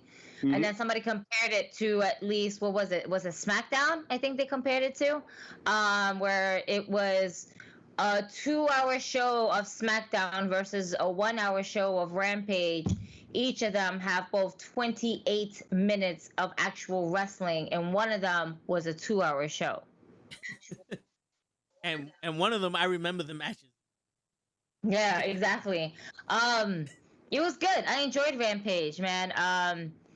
Big shout out to Britt Baker, DMD, for pretty much stealing the show, but they basically gave it to her for her to steal the show, being that they were in Pittsburgh and where she's from. Yeah. So of course you're gonna get that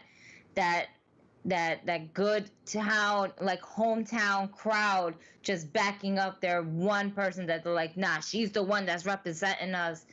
That's the one wrestler that's representing us hardcore right now. We're rooting for her. And all of Pittsburgh went crazy. The match itself wasn't bad at all.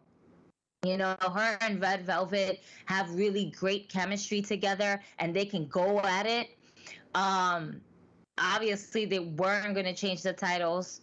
That would have been an uproar. Now, my question is, what's going to happen tomorrow night? Are we going to see CM Punk? Is that what we're really going to see? Are we going to get Punk back in AEW, or are we going to still wait it off? That's the speculation. That's what they were talking about with all the clues from Dynamite that he was going to debut in Rampage. With the best in the world talking all other stuff, and it's in Chicago. They have the biggest crowd in their history, or their recent history, whatever, for that Rampage. They need to do something. I mean, it's sold out for that reason, period. So it has to be at this point. Yeah, it's like if you troll people on that level, that backlash is going to be horrible. For real. Shit. Now, but going off of that Britt Baker match, I enjoyed the psychology of it. Where Red Velvet was trying to stop Britt Baker from doing the mandible claw in the Rings of Saturn, and she was attacking the broken arm, and Britt Baker was like, "Yo, fuck this," and then just turned it to the other side and used the other hand. I thought that was genius. That kind of psychology you don't see too often in the WWE, but that was dope. I like that. That was a good spot. Yeah. Just to kind of circle back to the whole Hogan versus Cena, I definitely posted up a poll earlier on my page. And I did say I was going to post the results before tonight's podcast. I just did it right now, a little bit after the podcast. So we got Team Cena at 47%, and our winner tonight would be Team Hogan at 53%. Hulk Hogan takes the lead. As for Team Hogan, prevails on GG for the wins Instagram page. There you go. Fuck y'all niggas. Hey, when it comes crushing down and it hurts inside. Yeah. That's all I'm gonna say. I fucking hate you. Oh shit. There goes That was good though. I'm glad I did that poll. It was close though. It was close. Maybe 2 votes away from being tied, to be honest with you guys. People are still gonna possibly vote even afterwards, but hey, it is what it is. Yo, we're just gonna go ahead and do what we gotta do. Sonny was supposed to be on tonight, but his internet is fucking up. And yo, I know for a fact all you would have heard him say was "fuck John Cena, fuck Goldberg, fuck John Cena." I was waiting for Sonny to come on. I'm definitely rocking one of his shirts today. This shit is so fly. If you guys haven't checked it out, check out Sony Art on TeePublic. This shit is a Space Girl one. It's dope. Oh, look at this fucking... Oh, I was in Mississippi for nothing. Hey! No, but that was a good Welcome. That's a good shirt though. Missed it. You missed it. Yeah. Who is Sonny's favorite wrestler? Macho. I would say Michaels, maybe. Well, Sonny was in the Macho? chat earlier, but let me see. Let me go back to where he came in because I know he started saying "fuck John Cena." Well, 'cause that's Yeah, no, classic. he did. That's the way you come in. Oh He yeah. definitely did. By the way, Vince. Yo. So the thumbnail for the thing is still the Last Dragon review. Oh shit. No, that's why I was like, wait, are they on? Or is this from yesterday? Yo, that's crazy because I have it set up to change it, and I put everything to change it. It just when Kenny came on, we was talking about the website he uses and all that other shit. Yeah, I see. I'm about to change it right now. I was done. I'm like, yo, are they on? I'm like, wait, are they? Like I'm walking home and I'm like, are they on? No wonder we got so many views. Everybody wants to hear. They're doing another movie review again of the same movie? Gigi, what's your review of the movie? People came in to see your review. Wait, are we talking about the Ric Flair shit? Wait, the Hulk Hogan one. I'm sorry, I'm reading questions from Walter on the YouTube feed. I got lost in what's going on. I'm hearing some sexy music in the background. I don't know what's going on. I'm in the car. Let me turn my mic on. That would be nice. I think it was you because you're the only one came in with that fucking 90s. Hey, it's me show. Yeah, I don't got no music here. Hold on, put some candles to it and leave a message to the beat. And Word. I need music, bro. I'm driving 17 hours. Yikes. And he's still late. You're driving and podcasting? That's dangerous, bro. What's going on, tickets Anthony? for that shit. Nah, that's why I got the camera off. I got you my say that's safe. You got the camera off. There's a loophole. Yo, it's still dangerous driving while Spanish, so be careful, show. Yep. Exactly. I've been pulled over plenty of driving times while for that. Spanish and especially a little darker than most. Yeah. At night. Please tell me you don't have your shades on. Oh, of course he has the shades on. I can't drive without. That sounds really unsafe at night. Oh man, how I'm gonna do the sayonara? Put my glasses on. I need my shades. It's funny, he fucked it up the first time he said it and then said it right the second time. I'm gonna do the sayonara. That is the silver ferry. Gigi can play the girlfriend in The Last Dragon. Hey. We all That's what I was reading. Gigi will be the plot device. Word. I'm reading Walter Martinez's fucking thing. He's like, "What up, guys? Can Gigi tell me who was that Ric Flair was with on the train? She looks familiar. Is she a WWE diva?" My man, Everybody knows that's not real Ric Flair. Ric Flair doesn't ride trains. He done said that on Twitter. Yeah. My man is a limousine riding, jet flying man. He don't do the New Jersey Transit. What the fuck is wrong with y'all? That was Ruby Riott, clearly. You didn't see that little video she did? She got on the train to go to Orlando. Her because she done missed the train. And she missed the train, and that's why. All right? That's why she missed the train. Dinner was served on that train. Legs all up in the air. Word. It was definitely a meal with that train. Don't go that way. Yo, Gigi, you saw my question? I asked you who that was with the legs up. No, you said if it was your boo, Sasha Banks. Oh, no. Who said that? He was like, is that my boo, Sasha Banks? And somebody was like, nah, that's Ric Flair's wifey, Wendy. Who was it that I said it? Was it La Flaca? Was it Mimi? No wonder fucking show is driving 17 hours away from us. Disrespect my girl, Sasha Banks, like that, bro. You want to have another fucking debate? I would come after me. It was definitely Mimi Chula. I'm about to have a lay moment. Break Your Face house show. So it's so funny. You have a Mimi here from you guys, and I have my own Mimi. So there's two Mimis that I have. We got all the Mimis. Say that again, because from what I heard, it sounded like you said you're a racist. No. You cut out. I said I'm okay with this. Okay, that I'm okay that I have two Mimis in the world. Oh, nice. All right. I'm all right with that. That's okay. That's good karma in the world. I'm all right with that. Word. Mimi's, Gigi's. I'm all right with that.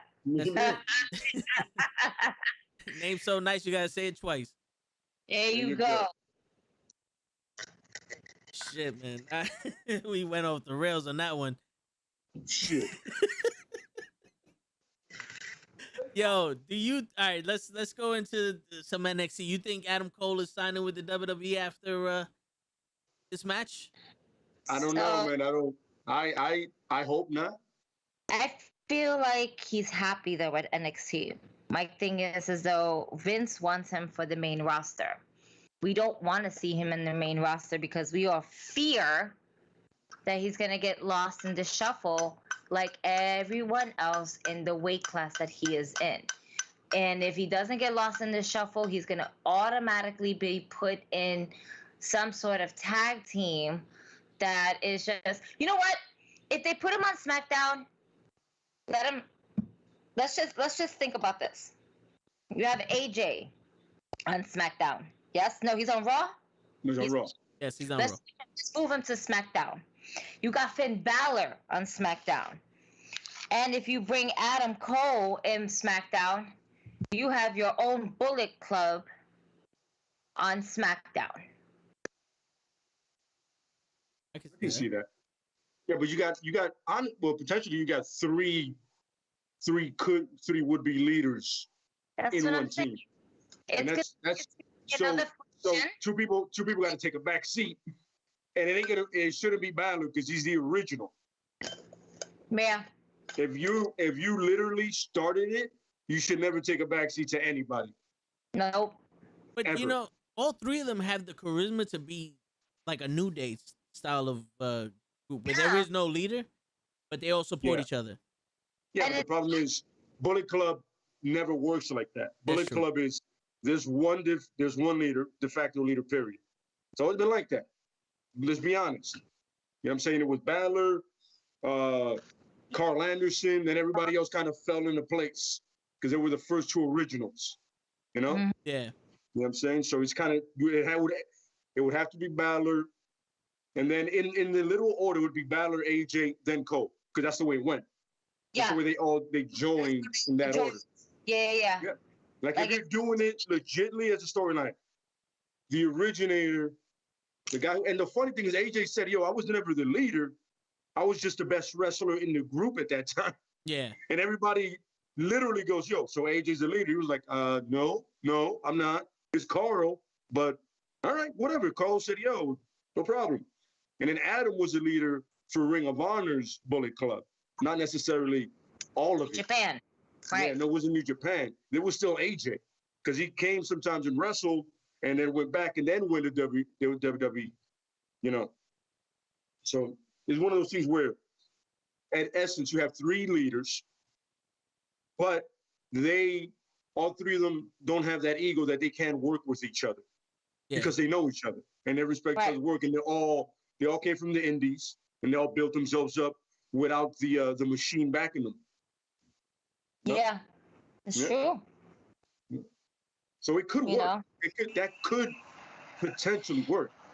But the problem is they're gonna have to name it like Balor Club because there ain't no way New Japan give them a Bullet Club, and they've tried it. No, they're gonna call it the club, like they did last time when they try to put AJ and Luke and Gallows together and everything like that. They that's the name that they're going with, and because AJ is still there, technically they can still use it as the club. You know. Oh, yeah. Yeah, I understand that's essentially that's exactly what they're gonna go with, because like you're right, they can't use the Bullet Club because that's not theirs. That's New Japan, and God forbid, we should try to ask permission for anyone else. They try to out and buy it, and New Japan was like, "No, we're good." Yeah.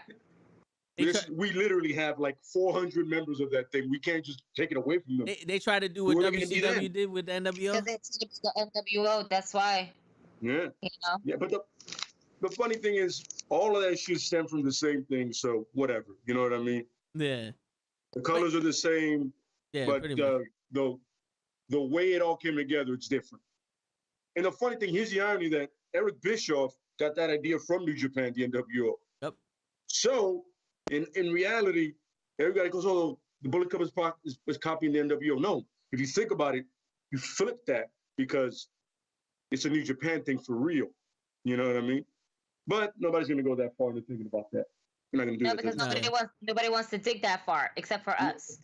And nobody wants to give New Japan any credit for something that's been so Americanized and so, it's like it's ingrained now in the Monday Night Wars especially. They mentioned that in WCW though. When they did the world tour, they mentioned the Japan version of the NWO with Sonny Ono. No, but we're talking about that the original idea. Oh yeah. The original idea came from New Japan. They never mentioned that, Yeah. Like that was happening between two organizations in Japan, and that's where Eric Bischoff started. Goes, "Yo, we can do that." You know what I mean? Hey, but good ideas are good ideas. I think if they're gonna put together the Bullet Club, they gotta do it on Raw because Roman is too hot, and the Bullet Club ain't gonna sit back. Like they gotta go after Roman. And you can't have them lose their first their first stint as the Bullet Club. You know what I'm saying? So then you're gonna move Balor from SmackDown to Raw? Yeah, I mean they already stole his title. He's not gonna get another one after that one. Because then at this point, everybody's just gonna steal a fucking. That's how you make the Bullet Club. Everybody's just gonna steal Finn Balor's title shot. Baron Corbin's gonna steal it. Then Big E's gonna steal it, and Apollo's gonna steal it. And he says, "Fuck this!" And AJ Styles and Adam Cole, baby, come out and just help him out. And like, now you got a fucking title shot. Yeah. And they're not gonna let go of Omos without AJ. You know what I'm saying? So, if anything, Omos is just gonna be one of those extra members of the club now. Yeah, every club needs muscle. Yeah. Every club needs, and he's the strongest muscle they got. Yep. That's true. Well, not the strongest, but definitely the biggest. True. I would say that. I mean, compared to I want the strongest muscle. I'm taking either Big E or Cesaro. I'm gonna be honest with you. Yeah, but I'm saying like AJ's coming as a package right now, unless they break up, Omos and AJ Styles. Yeah, and Omos is way too green for that. Yeah, that's the thing. He's too green, so he needs to be part of that. I wouldn't be mad with Omos in the WWE's club. I wouldn't be mad with that. And the throw Cesaro in there, that'd be kind of dope. It'd be like a dream faction. You always need somebody for that secondary title. So you got your tag team, your secondary title, or whatever. Oh yeah. I want a faction to honestly have all the gold. Right now we have the Bloodline with all the gold with Roman and the Usos, but I want another one on Raw to have it, and then eventually at Survivor Series, have faction for faction, Yeah. survival titles for titles type shit. You know what I mean? It's set Like, up for that. Yeah, absolutely. So- I think that would be. I think that would be dope as fuck. That would be. Survivor Series is definitely set up for the fractions versus the fractions. Yo, Terrence wants to know what do you think? What do you guys think about Christian winning the Impact Championship during Rampage? Who? Christian winning I the think it was. I first think it was match. a good. I think it was a good call. Loved it. Yeah, loved it. I like that. I think it was a good call. Yeah, let me say this quickly because I don't want to It makes the music. makes Rampage seem unexpected. You know what I'm saying? Like anything can happen there. Yeah. So I like it. Yeah. Hold on, like I don't know if you can hear Show. Oh, I hear you. All right. Yeah, so I don't want to interrupt y'all with the music. I'm just trying to say this quickly. It's perfect. It's perfect the way he won. Plus, my boy Kenny Omega is still strong. So, and he still got some titles. So now we both champions. You could go out and be a star, and I'm still Kenny Omega. I still got 5 titles. But you know they're gonna wrestle each other at All Out for the.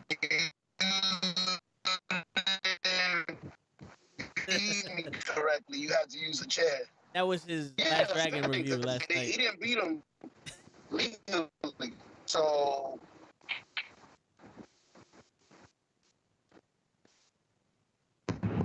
Yeah. Actually, Kenny Omega weak. Go ahead. All right. Yeah, go ahead, man. My fault. Go ahead. All right, I think he's done. GG. Did we catch all of that? I think the gist of it was he's happy that Christian won because now Christian's the champion and Kenny Omega's still the AW champion. It's good. And he gets to. It's good. Yeah, he gets to do his own thing, and Christian didn't win legally or something. So the one thing I would say about the match that I guess like I felt like okay, this is a little bit too long-winded was the whole setup. Oh, Kenny's gonna cheat first. No, and now it's Christian, and then the referee's still being held up by Don Callis. You know, like I felt like that was just a little too long. Like that setup was too long. The execution of it, and the end results, great. Exactly what Rampage needed. Rampage needed to start off literally with a bang, and there's no better way of going out than having your main event being the first card type of way. Because even though Britt Baker was the main event, Kenny Omega is his own main event as well, with all the titles that he has. It's like 3 main events happening, you know, in one night. If it's not, maybe the first and then the second will be a fill-in, then the third one is the actual main event of the evening. But nonetheless, to have Christian win the Impact Championship, he was champion before at Impact, so it has meaning to it. It is not somebody who doesn't know anything about, or I'm just winning this title because it's Impact. You know, there's actual history there. Yeah. So it just threw me off where you see Impact and then TNA. You know what I'm saying? Like I have a slight bit of a problem with that. I need this to be combined together. Why are we holding 2 belts? Why are we still holding TNA? I thought we got rid of that name. That's why we put it to Impact. So recognizing TNA was a company. Yeah. It wasn't just a slogan. It wasn't a name. It was the company. And so they changed it to Impact, which, by the way, was probably one of the most dumbest shit they could have ever done. Because TNA was, it's easier for the fucking crowd to chant. Yeah, no, it was. You know? Can you hear me? Can you hear me? I got a question for you. The champion gets 2 titles, because I saw what you were talking about. There's one title that says Impact, the other one says TNA. So yeah, the champion. Okay. Because TNA again was the original company's name, and then they changed the company's name from TNA to Impact Wrestling. So now they have a title which is the TNA title, that their heavyweight title, and now they have their Impact title, which is also their heavyweight title. So for them to have two heavyweight titles for essentially just one brand, it doesn't make sense to me. If you're gonna do a TNA title, do a TNA cruiserweight title or some shit like that, like or something. Make it different.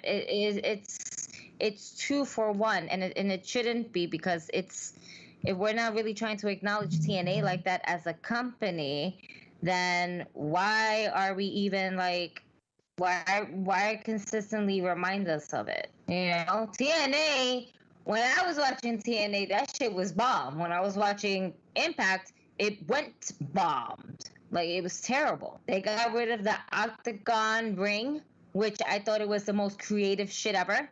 I think that's what separated them from WWE when they first came out. And then you have Eric Bischoff and Hulk Hogan coming in and fucking shit up. and that's all she wrote, folks. And now we have Impact Wrestling on Access. Is that what it is? Access TV? Does anybody even have access? I don't have access. I don't even have know. Access. TV access. Yeah, I don't even know, to be honest with you. I don't even have a TV. Where? Like, I have a TV. No, but I understand. I don't that. have access. I understand the. I don't have access to access. I see what you did there. Yeah, right. No, but I understand they need to get rid of one of those. Have an Impact title and call it a day. Yeah, it don't make no sense. It really doesn't. I saw them hold two titles. I was like, wait. Oh no, that's right. They have two titles. Yeah, I always forget that. Yeah. Like, I gotta just remind myself they have two titles for. And it really makes no sense to have two titles. For what? Yeah, it doesn't. Yo, I can understand. You're like, oh, this is going to be like our universal title, but even then, they combine that into one. For a while, people were Jericho, the first universal champion, right, carrying around the WCW title, the WWE title, and then eventually they just changed it, to one, where one was actually fully retired, and that's what TNA needs to do with their TNA title. Great. Yeah. It's crazy. I'm the only one that likes it. I like the two. I like you look like a double champ. I like it. I don't know why. But you're not. True. But you're not. You're not a double champion. You're just holding two belts. That doesn't make you a double champion if you're just holding two belts. Holding two belts means you have a belt in one category and then you have a belt in another category. This is essentially two belts in one. But it's just literally just two belts. It's not needed. TNA, the name TNA, for what we know, is essentially dead. If they would have had TNA on Sunday night and then Impact Wrestling on Thursday, then it would make sense. It's two separate brands of the same company. SmackDown, Raw. That makes sense to me. But when you only have one wrestling show, you change that wrestling show from one name to another, then there should only be one title. If it was two separate ones, if it was, again, two separate shows, then it would make sense. But it's not. It's just one. And it makes no sense. And hopefully, eventually, along the lines, they'll change. If they don't, I mean, who really watches Impact? That's why we have AEW. Because AEW is trying to shed light on Impact. Like, y'all niggas. That's why we're here. Yep. We're here to help you. And if you can't be helped from this, then I don't know how long we're going to be able to help you. You're going to see it eventually along the lines. If Impact Wrestling doesn't pick up their shit, either AEW ends up buying them out, or they just end up going their separate ways, which sucks because then that, fucks up everything with the forbidden door. But if money talks, bullshit walks. Pretty much. Yeah. But they're starting to pick up with that. They actually have pretty good wrestlers in TNA, and the little snippets I see on their Instagram and all that. Like, it doesn't seem interesting enough for me to go look for it. But it seems like, all right, yo, we're missing some stuff. You know what I'm saying? Like there's some Moose is dope. some of these guys can wrestle. They can go. But yo, Lay, before show cut you off, and I thought he was gonna cut you off again. You wanted to say something about Rampage or something? I was about to. Of course you were. No, that'd be that. I feel like when you do something like that in the first episode, you're setting the tone for the thing right away. It's like anything can happen on that show. Any title could change hands, especially if it's the champion, the official champion of your thing. You could just go on and be like, yo, Miro could lose the title. The Young Bucks could lose the title. You know what I'm saying? Britt Baker could lose the title. Whoever, doesn't matter. And whenever they come with the trios title or whatever title they come out with, anybody can lose it at any time. You never know during the matches. So it's such a good, it makes it unpredictable, and that's good. So it's a good thing. Oh, yeah. And whoever they have producing their matches, or maybe it's the wrestlers of them, but they're a genius because with Del Fuego and Miro, that match was like, yo, is he really going to beat Miro? Absolutely. So good. Like, yo, at one point you thought he was actually going to beat him. Yep. You can't say that in the WWE right now. Like, know, they tell you straight out during the match who's winning. You know, with their little bullshit. If the ref gets knocked out, whoever is on top at that point is losing. Like, we already know. We already know all the fucking bullshit that's happening there. But yeah, the little nuances, you get it right away. You're like, shit, here we go. Yep. But yeah, I enjoyed that. And like Terrence said, for it to be an hour show, it was very impressive. Absolutely. Yeah, agreed. And then later on, I read somewhere after Fuego del Sol got his contract, Tony Khan comes out and has an interview and basically says that match was all a work. He was always going to get a contract, and the only person that knew about it was Sammy Guevara. He was the only person I wanted to tell because that is his best friend, and I felt like that was a moment that he should have shared with his best friend. So that whole match, we told him, if you win, you get a contract. If you don't win, sorry, bud. Try again next year, type shit. And Tony Khan legit said it was all a work. We worked the hell out of him. He was always going to get that contract. It's just that nobody knew about it except Sammy. And it worked out exactly how we thought it was going to work out. That's dope. Yeah, so, win or lose, that man was still going to get that contract, and rightfully so. Like, he is a mover. But Fuego del Sol can give Felix a run for his money. I think that would be a great match, him and Felix. It'd be a fast I would him to wrestle Phoenix as well. And Felix, by the way. Oh, yeah. Yo, real quick, what is his record? Like 1-73 or something? Yeah. Something like that. Right? Yeah. He lost mad. Yo, I'm not too familiar with Kira Hogan.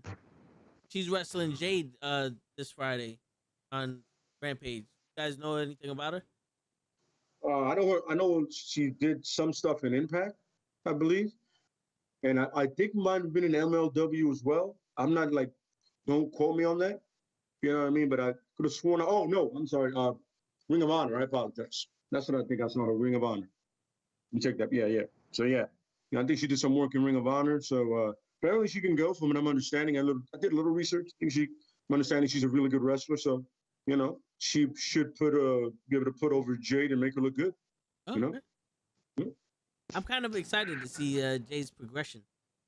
Yeah. She definitely hasn't been in the ring in a attitude. while, so it should be good. Yeah. She definitely has the attitude, to go far. Yeah. And sometimes that carries you for a long time until you actually get good. Oh, yeah. Mm-hmm. It can only take you but so far, but it take you that absolutely far. Correct. But, as you're learning, a beat down here, a beat down there, then you go from there. Yeah. Yeah. Absolutely. So, any other opinions? Oh, there goes Gigi. Do you know about Kira Hogan? I know that she shows up a lot on AEW Dark. But to really say I know much about her, I don't. I've seen her name definitely circulate around, especially like the indie circuit. I've seen her name circulate around. Um, I just never actually seen. I've probably seen the match, but to be fair, I feel like the match was watching me more than what I was watching the match. You were doing what show does in life.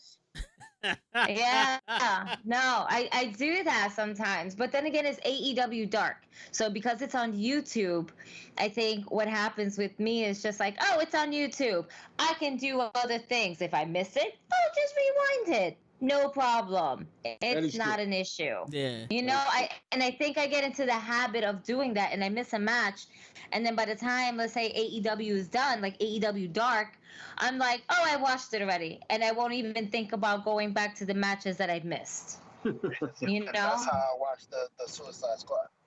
Dude, that's how you watch your life. what? How do you watch the Suicide Squad like that? That shit as fuck. That was better than the first one.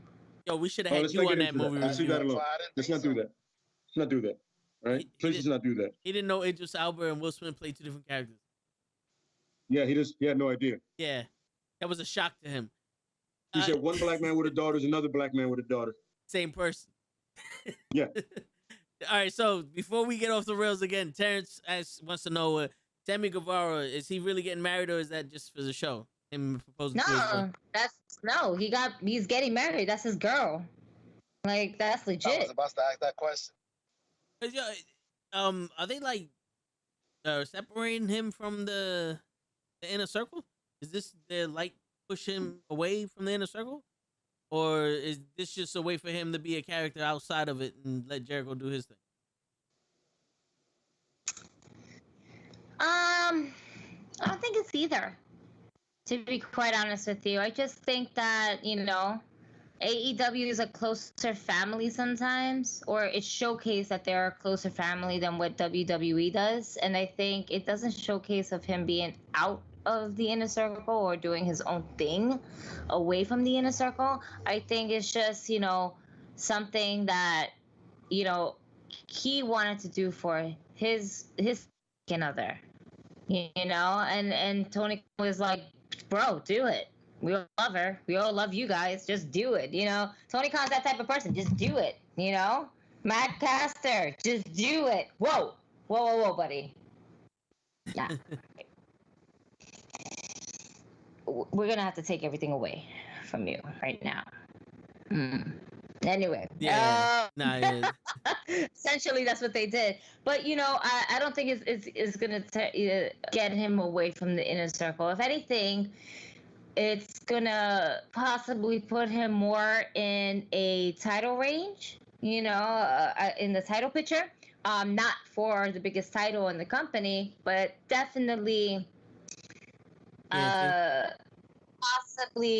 probably we'll look at Miro's TNT title. You know, he could be the one person to take it away from Miro. Miro is a beast. But Sammy Guevara got that speed, man. He got speed on him. Yeah. And he's quick on his feet. So I can see that happening. I can see that match happening, you know?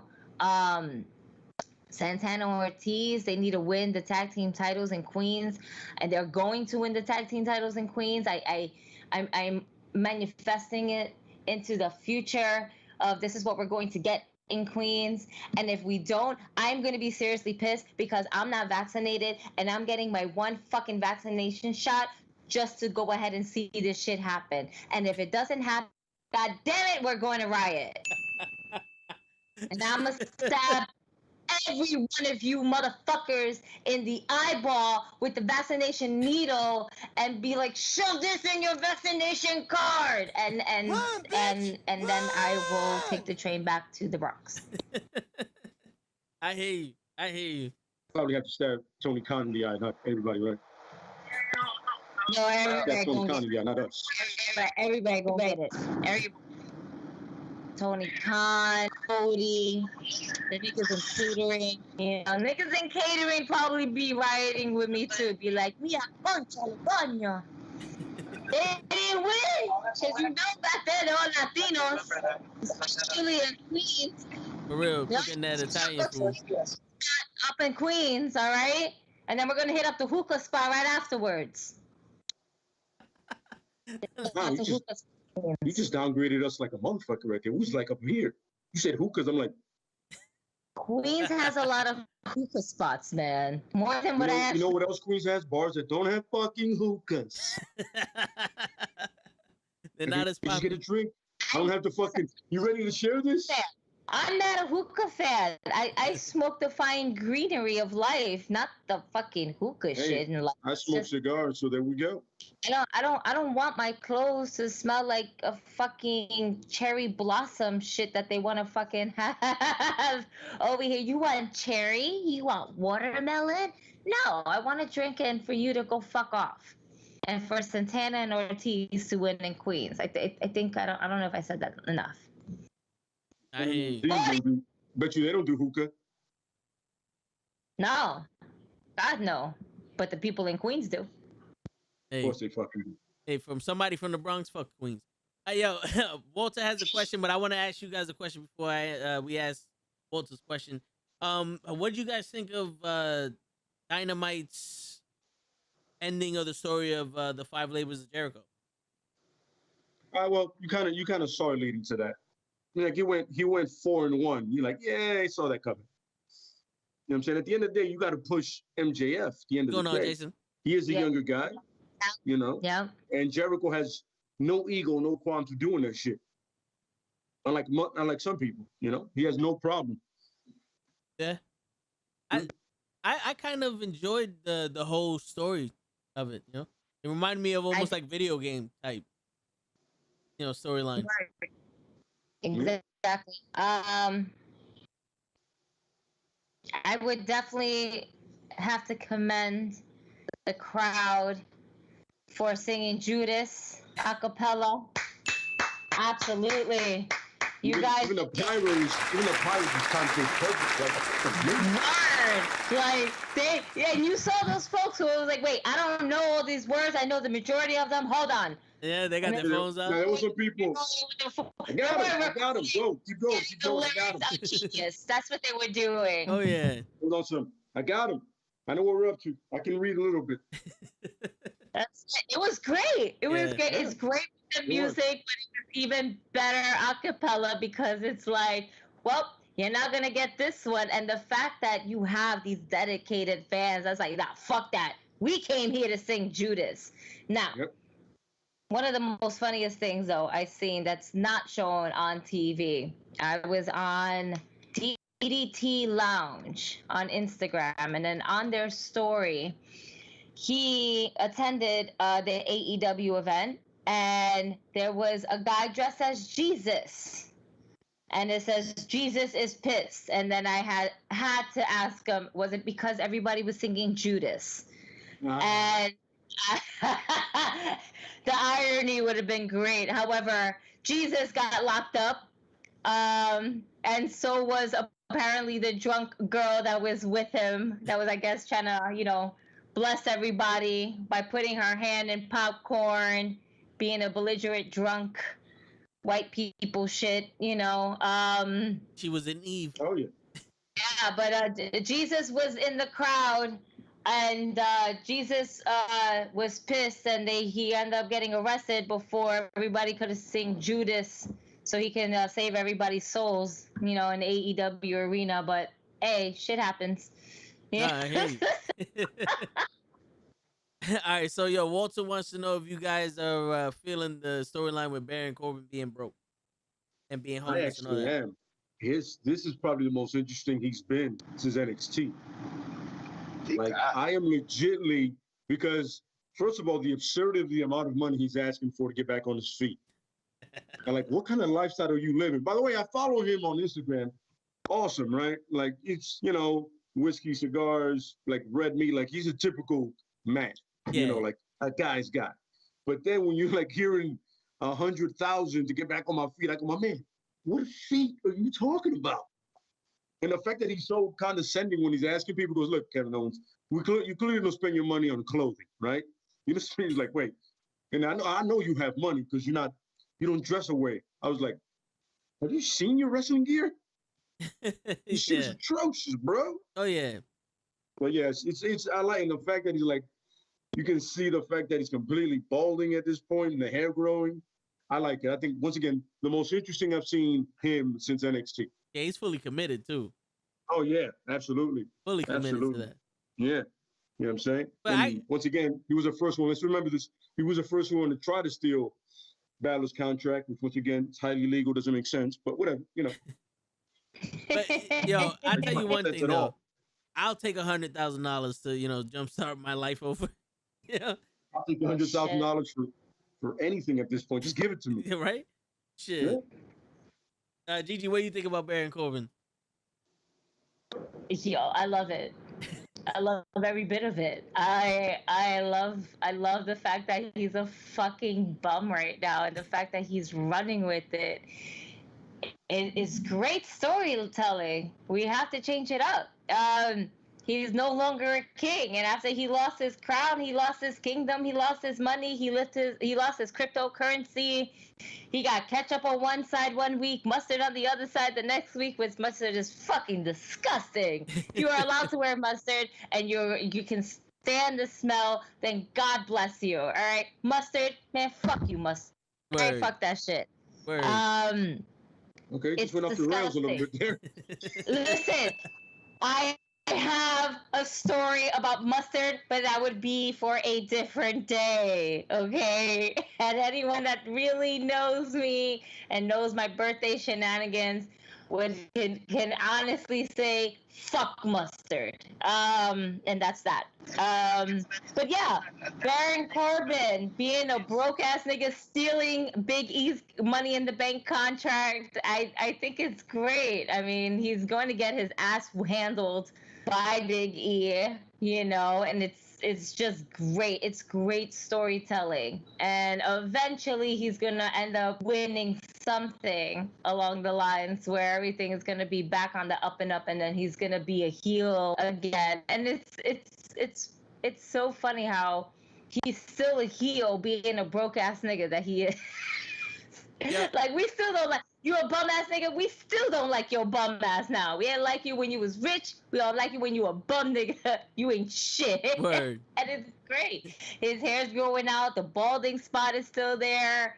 Like, all you need is for him to gain the weight back that he lost, and it's a perfect picture.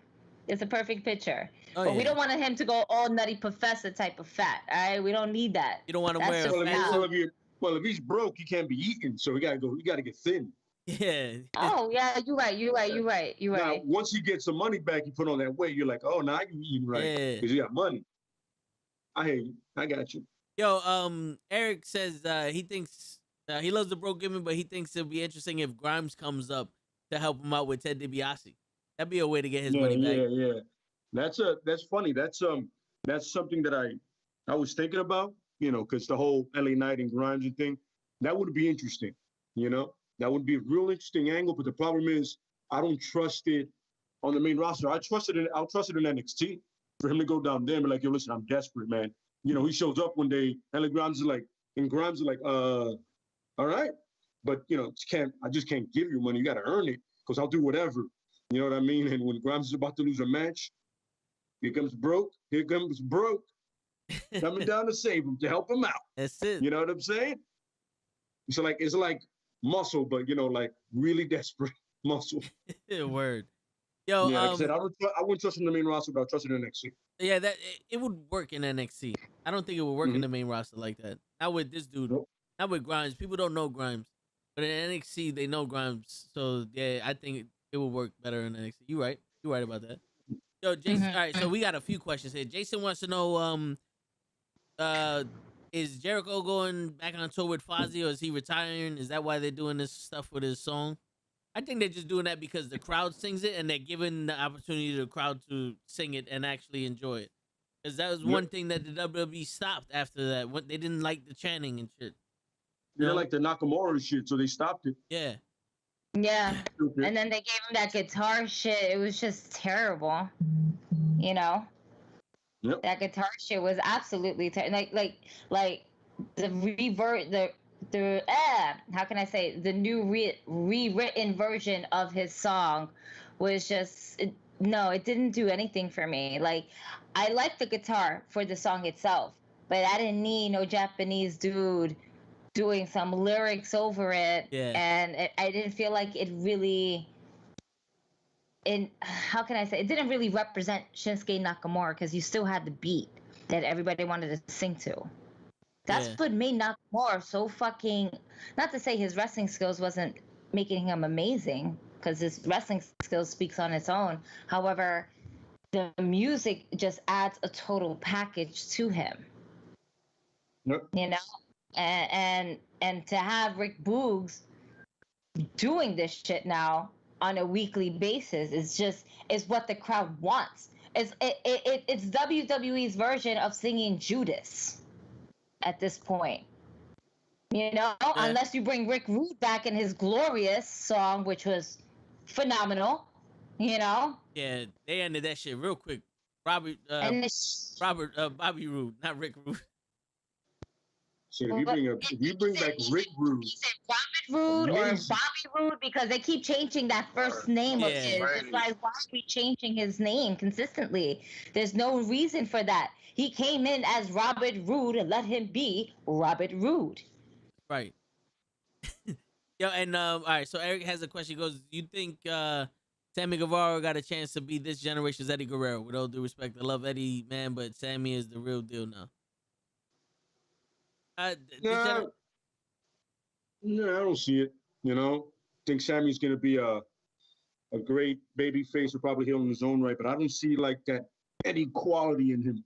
You know, that's just me. I don't see it in him, but I see him being somebody extremely interesting and somebody that you could put the company behind him very easily. Like, he could be the franchise player in like a year or two, possibly, not even too far into the future, like really soon. Yeah, and if he wanted to be like Eddie, we got to see a little bit more from him, because we're not really seeing, because Eddie was like into his character. He could wrestle his ass off, but he was into his character. When he was a bad guy, he acted totally different than when he was a good guy. Like, his face changed. And then he found a way to blend it into his wrestling. Yes. You know, more aggressive, cheated. When he cheated, it wasn't all jokey. It was like really serious and brutal. Oh, yeah. You know what I mean? As Rey Mysterio found out the hard way. You know, but I think clever. Yes. You know what I'm saying? I felt like he was more clever when he was funnier, when he was like a cheating face. A cheating face. That's what I'm saying. Regardless, he was still doing it in a way where, I mean, the whole, hey, you grab the belt, I'm out. Yeah. You know. Amazing work on that. All on Eddie, you know, doing that. And you see it now that 15, 20 years later, other wrestlers using the same thing. Yep. And they all call it the same move. Homage to Eddie Guerrero, of course. Lie, cheating, steal. Yep. Yeah. And Eddie changed the way he wrestled when he was a bad guy. Also, he was more forceful as a bad guy. Like, when he would do a powerbomb as a good guy, it'd be a powerbomb. When as a bad guy, like, he tried to hurt the dude. Like, he had more impact when he did it. The way he walked was different and everything. If Sammy Guevara, I don't think Sammy Guevara needs to be Eddie Guerrero. You know, just because he's Spanish and he's a good wrestler doesn't mean he needs to be a next Eddie Guerrero. But he could be the first Sammy Guevara. I'd love to see that shit. He's definitely good. Yeah, I don't think the world needs another Eddie. Eddie came, saw, conquer, you know, and unfortunately left us way too soon. Yes. I would definitely say that. If anybody's in comparison to Eddie, it would be, at this moment right now, maybe Andrade. Maybe. You know? And that's only because he was represented by Vicky Guerrero, and now he's being represented by Chavo Guerrero. So it's like more of the Guerrero family accepting him and the style that he has and everything like that. But there would never be another Eddie. The charismatic Eddie Guerrero that we all knew, loved, and grew up with, there's a lot of imitations of that, but you can never get an original copy. And there's nothing like the original. Absolutely. Couldn't agree more. Well said. Yo, Simone Biles said it best. I'm not the next Michael Phelps. I'm the first Simone Biles, B. Fuck that. So I'm the first Sammy Guevara. I don't need to be Eddie Guerrero. Agreed. Yeah. You gotta. That's the thing. That's the problem is everybody wants to try to evolve to be something else. No, just be the first shoe. You know what I mean? Don't be the next Shawn Michaels. Be the first shoe. All you gotta do. You'll be fine. You know what I'm saying? Make yourself interesting. Don't copy somebody's shit. That's the thing that's a problem WCW had when they had that old New Blood thing. You had somebody that had Mr. Perfect's gimmick. You had the dude that had Lex Luger's gimmick, and you're like, wow, this New Blood shit is bullshit because you're just copying other people. There's nothing interesting about you guys. The fuck should I care about this whole invasion, about this whole New Blood shit? Fuck y'all. Nothing like the most interesting thing you could do is like the Shield. 3 young dudes that are nothing like anybody else. And even the new Nexus, they're not like anybody else. They're completely different, and that's what you need. You know what I mean? Individuals, you know? Even within a group, you need individuals, you know? Yeah. You got those different personalities that work together, you know? That keeps it interesting. And then when you go your separate ways, everybody can identify you, even when you were part of the Shield. They were part of the Shield, but Seth Rollins is who he is. Roman is who he is. Dean is who he is. Or Moxley is who he is, you know? Within the group, you were a group, or you were individuals. And then when you separate, more individuals, you know? That's how you do it. Thanks. Even in the inner circle, it's the same thing. It's 5 guys, but they're all individuals, you know? That's how you got to do it. Copying, don't do shit. That shit is just like, oh, now you're just fucking boring. You're not even original to come up with your own shit. Go fuck that. I don't care about you. Oh yeah, but that's what it boils down to, pretty much. You hit that shit on the head. Maja, my bad if I'm butchering your name, but he has a question. He goes, how you feel about AEW's music lately, and do you think AEW needs to sign Jim Johnson to a part-time deal? And what do you think about WWE's music? You guys love their music. I know like 2 songs. That's it. And AEW? AEW and WWE, yeah. I mean, WWE has come out with some great classic songs. I honestly don't think that they need to bring this guy. Well, he said Jim Johnson?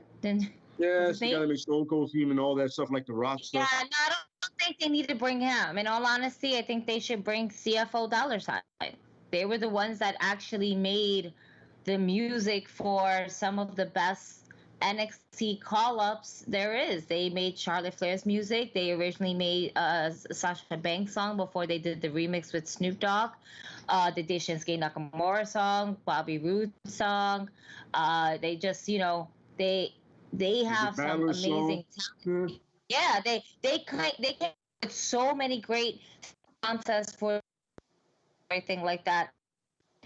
I think they would be a better fit for AEW than anybody else at this point. Now, I enjoy Britt Baker's theme song. I actually got a chance to add a couple songs from Spotify to my playlist because I like listening to wrestling theme songs. It gets me hyped for the day. It gets ready for the day, depending on my mood and how I feel. Do I feel like going in as a raising bitch? Do I feel like going in as the man? Do I feel like when I'm coming back from vacation, listen to that horrible I'm back for Eric Bischoff song, like I'm back and better than ever. All right, I am. Now next song. That's it. That's the only part I like about the song. That's it. Do I go in feeling like Vince McMahon and feeling like today's a no chance in hell type of day? Yup. I ain't had my coffee. Fuck y'all. No chance in hell. Right. Oh, you gonna give me a coffee? Oh, okay. Yeah.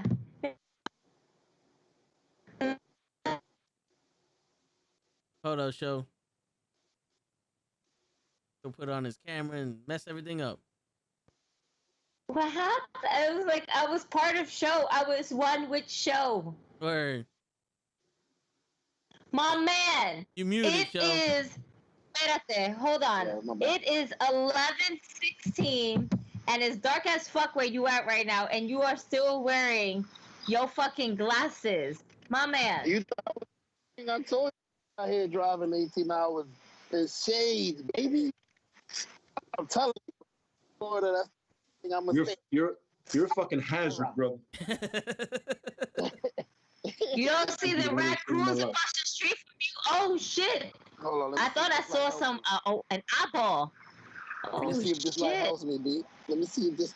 Let me get as close as possible to this light pole right here. Yo, my man is wearing black in the black with black ass glasses. Spider-Man Venom shirt. Word.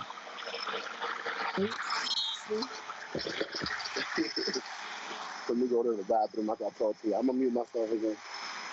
I hope so. Have some decency. Hold up. Yo, Decency. you heard what happened to Dr. Disrespect when he walked in the bathroom during a live stream. You might want to turn your camera off if you're gonna go into the bathroom. So. Right. I will. I'm just saying. Yo, maybe we could get some attention, B. No, we don't need that Fuck attention. You don't need that Is attention. that right? You definitely don't need that attention.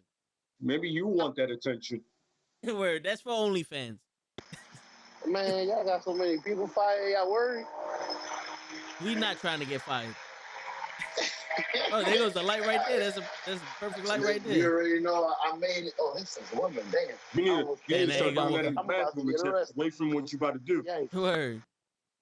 Lighting is better there than anywhere else.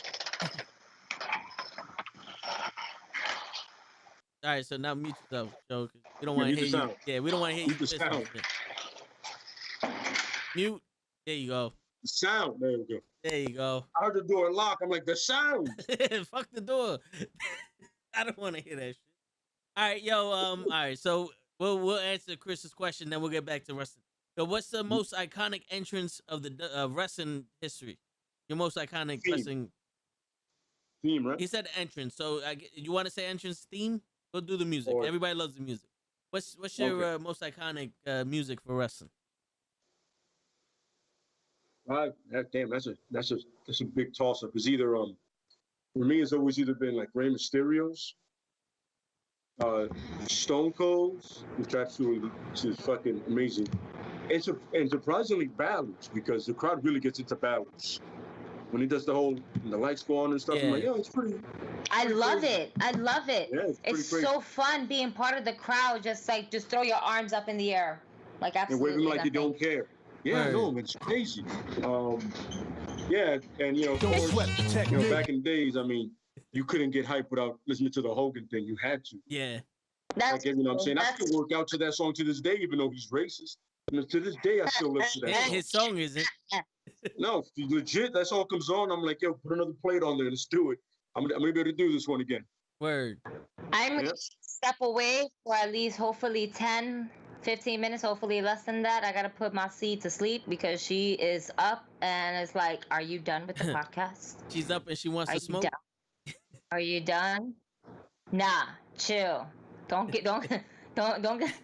let these niggas start calling ACS on me, all right? Shut the fuck up. No, not that smoke. Like No, the the street smoke isn't prophets. violence. Street prophets. The street prophets. Yeah, street property. Yes. You know, You're a little want all the paranoid. smoke. You're a little paranoid Listen, over here, Gigi. When it comes to me, all right? Just specify. Listen, we need to specify sometimes. Some Hey, niggas did you don't know wash what we're your talking hands, you about. filthy son of a Canadian? You wash your hands? Are you on a train? On the fucking train? You're still This muted. is Welcome Center. EJ this way. Welcome Center. My man's catching the same train that Ric Flair did. Word. But Right there.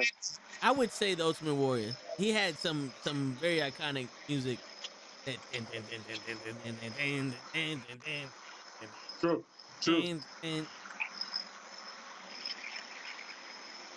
I couldn't disagree with that one at all. Is it more iconic than Hulk Hogan? I am the real American. I That shit mean, used to come out with the flag. Shoot. I'll tell you one thing though. There was a guy that I was at my job, and I started playing the Ultimate Warrior theme on YouTube just because I wanted to to deliver with some hype shit. And my man got it, was like, yo, that's Ultimate Warrior. I was like, yeah. He goes, oh shit, I love that. And you put on Hogan, it's the same shit, but I think the Ultimate Warrior, if you want to get pumped up, like pumped up real quick, the Warrior. Yeah. Yo, why Show look like he about to fight somebody? Look at him biting his lip. Watching out for my kid inside the bathroom, you know. Or he's constipated. Either one works for me. You came on like that. Somebody stole your underwear. Nah, I was watching my son. He was in the bathroom. You know, you gotta have the me mug. Anybody that walks in there.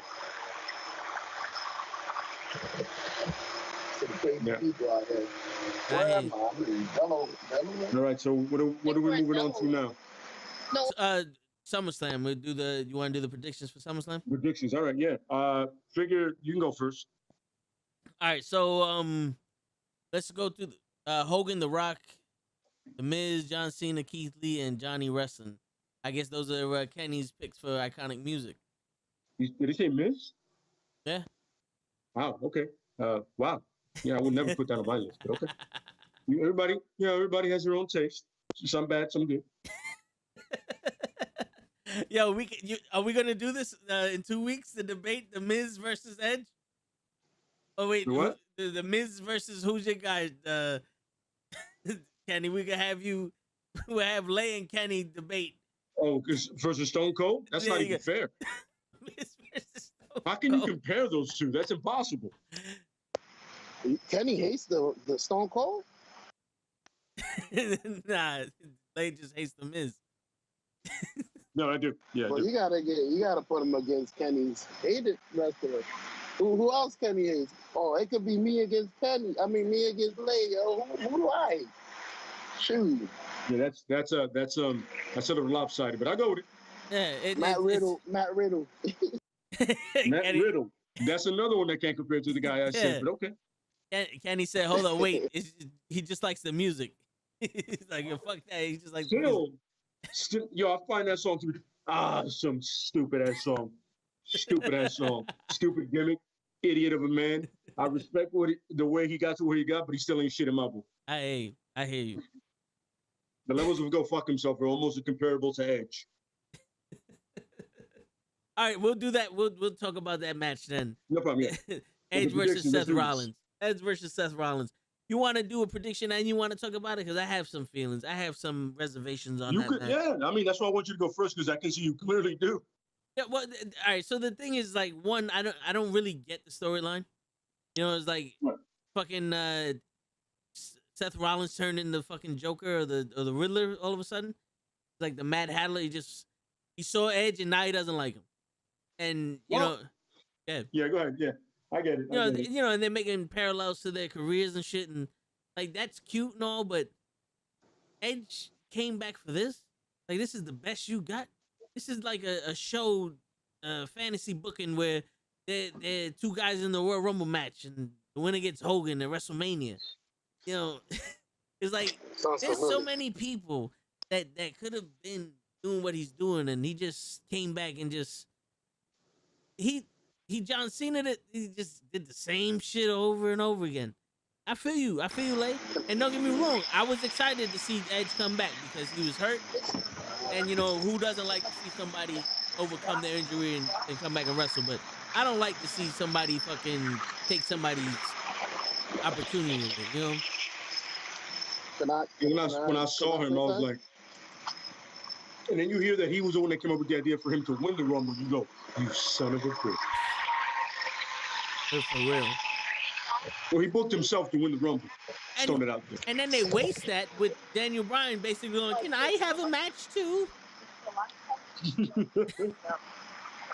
Like, no, yeah, it's a shitty situation, man, for everybody. Word. The only one that really wins in this shit is Rollins when he beats him. If he beats him. Yeah, quick question. Who would you want him to go with? He's old. They just using his name, so I thought it was perfect. You could have a young guy that is not over go over on him. Biggie. Go over on Seth. Crazy idea. You know what I'm saying? Biggie's okay because he has a briefcase, so he doesn't really need something right now. But you could easily, anybody else on that roster, either on Raw or whatever, to just come over because, you know, the draft doesn't matter, come over and be like, yo, listen, to start a program, he attacks Edge. Why? Because why not? How do you get famous in here? How do you get attention?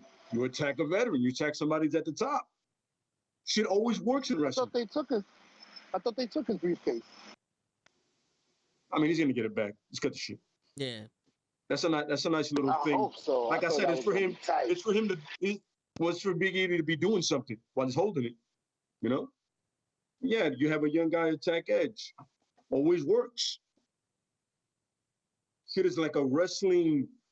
Like a wrestling thing. Like everybody knows that's a play. Like, yo, young dude just attack Edge because he knows he's a veteran, he's a legend, and I want that rub off him.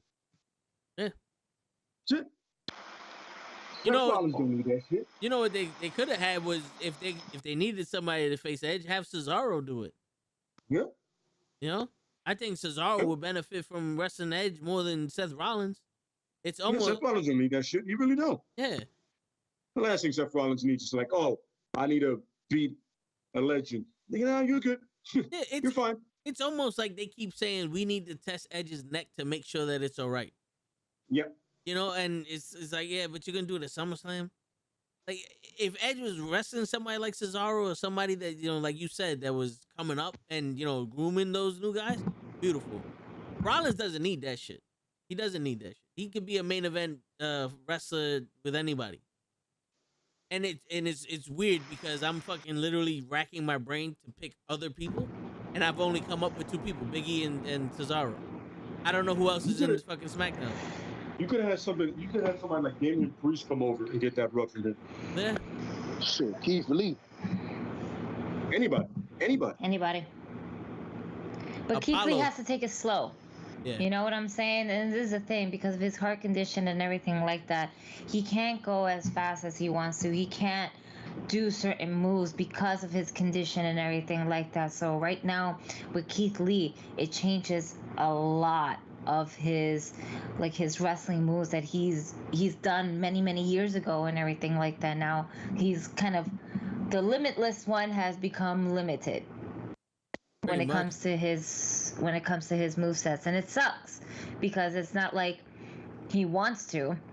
It's not he doesn't want to give the fans that. It's that he physically can.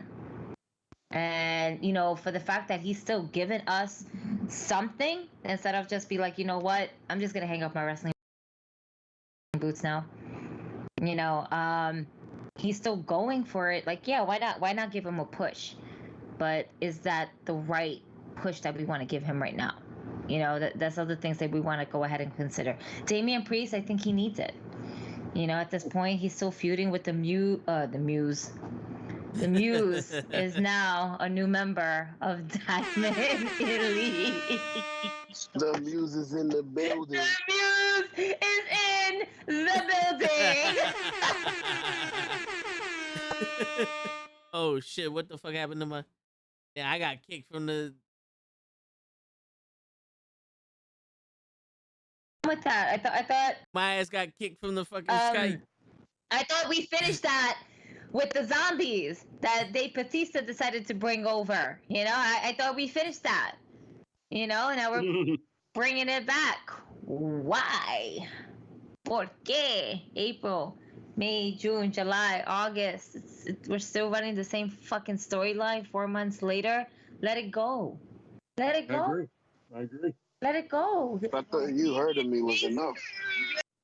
Yo, like, it's enough. It's enough. But, I mean, at this moment, for the size that Damian Priest is, who can he go up against? I think it would be a great between him and Omos. But the thing is, that's two big dudes going at it. And sometimes two big dudes going at it is not, you know, it doesn't work out. Yeah.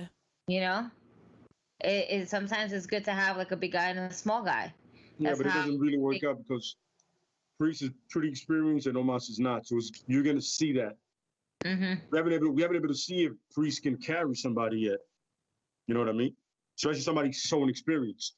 You know, that's gonna be a tough sell. To be honest with you, I would, if when Priest wins the United States title, I would have them fight Mustafa Ali and the other dude. I would have them go against those guys.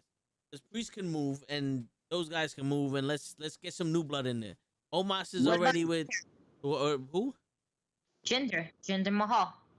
I think it would be a good match between him and Jinder. Yeah, but I wish they treated Jinder Mahal with some fucking kind of respect. They're still treating him like a 3-man band. Like, they're making him such a joke right now, and there's shit that they could be doing with him and Drew McIntyre.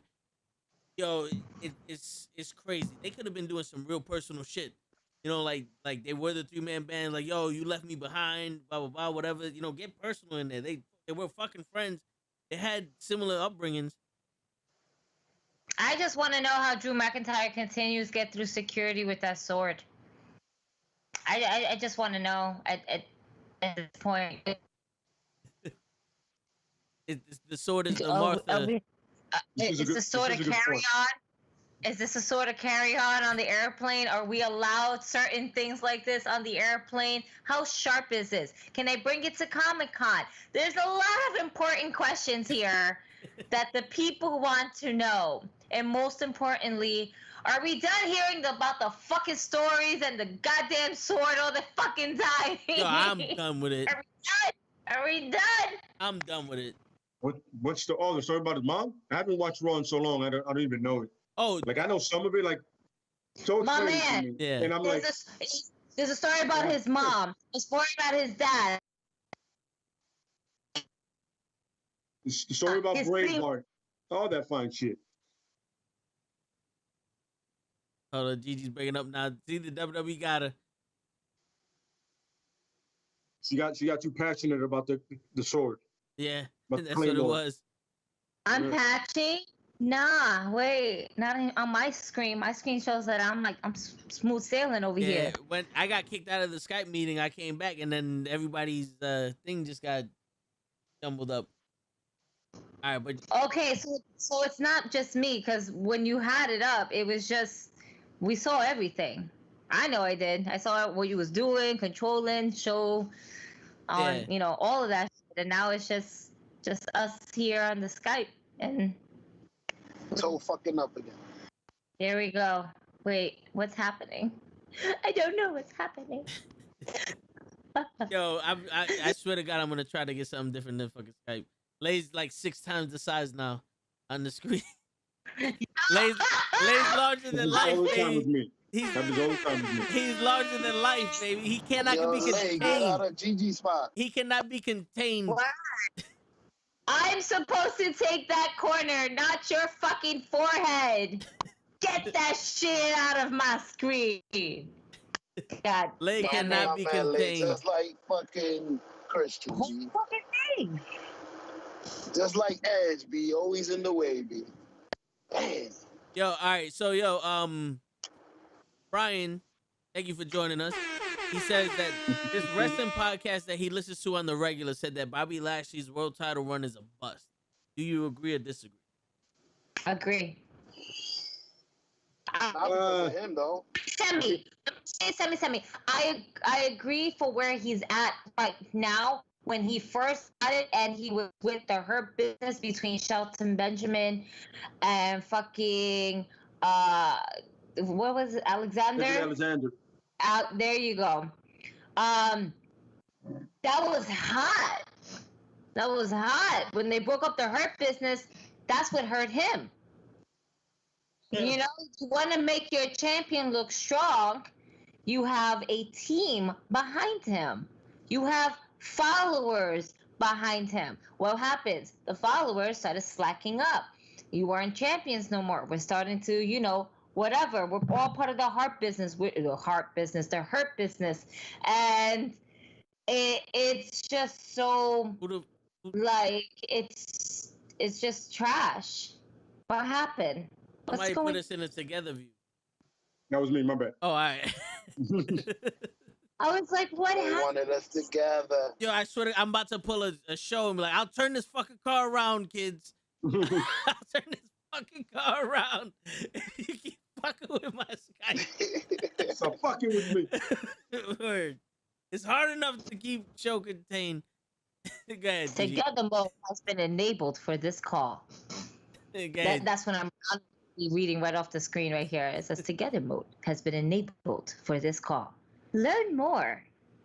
And they have the link. Oh man. For link. So I don't feel like it's a complete bust. I feel like when he first got it, it wasn't a complete waste. It was interesting. It made things interesting and made things watchable. And then when he got the bitches, it was like, oh, okay, we're doing this now. Oh, we're still doing this. And it was week after week until he was like, nah, I'm not about that. Because then he started being all hokey pokey with the bitches, the champagne, the this, the that. Nobody wants to see that. I'd rather see you in a faction again with Shelton Benjamin and Alexander. Why not? That was the best thing that they had going on for Raw until they split that shit up. Yeah, that was a bloodline thing on Raw. Oh yeah, like, right. And it worked. It worked so good. Even MVP was working so good. MVP right now, I don't feel like he has that same fire that he had when he first started the Hurt Business. Oh yeah. So is the Hurt Business coming to Diamond Wrestling or not? Because I heard it twice. The Hurt Business is coming to Diamond Wrestling.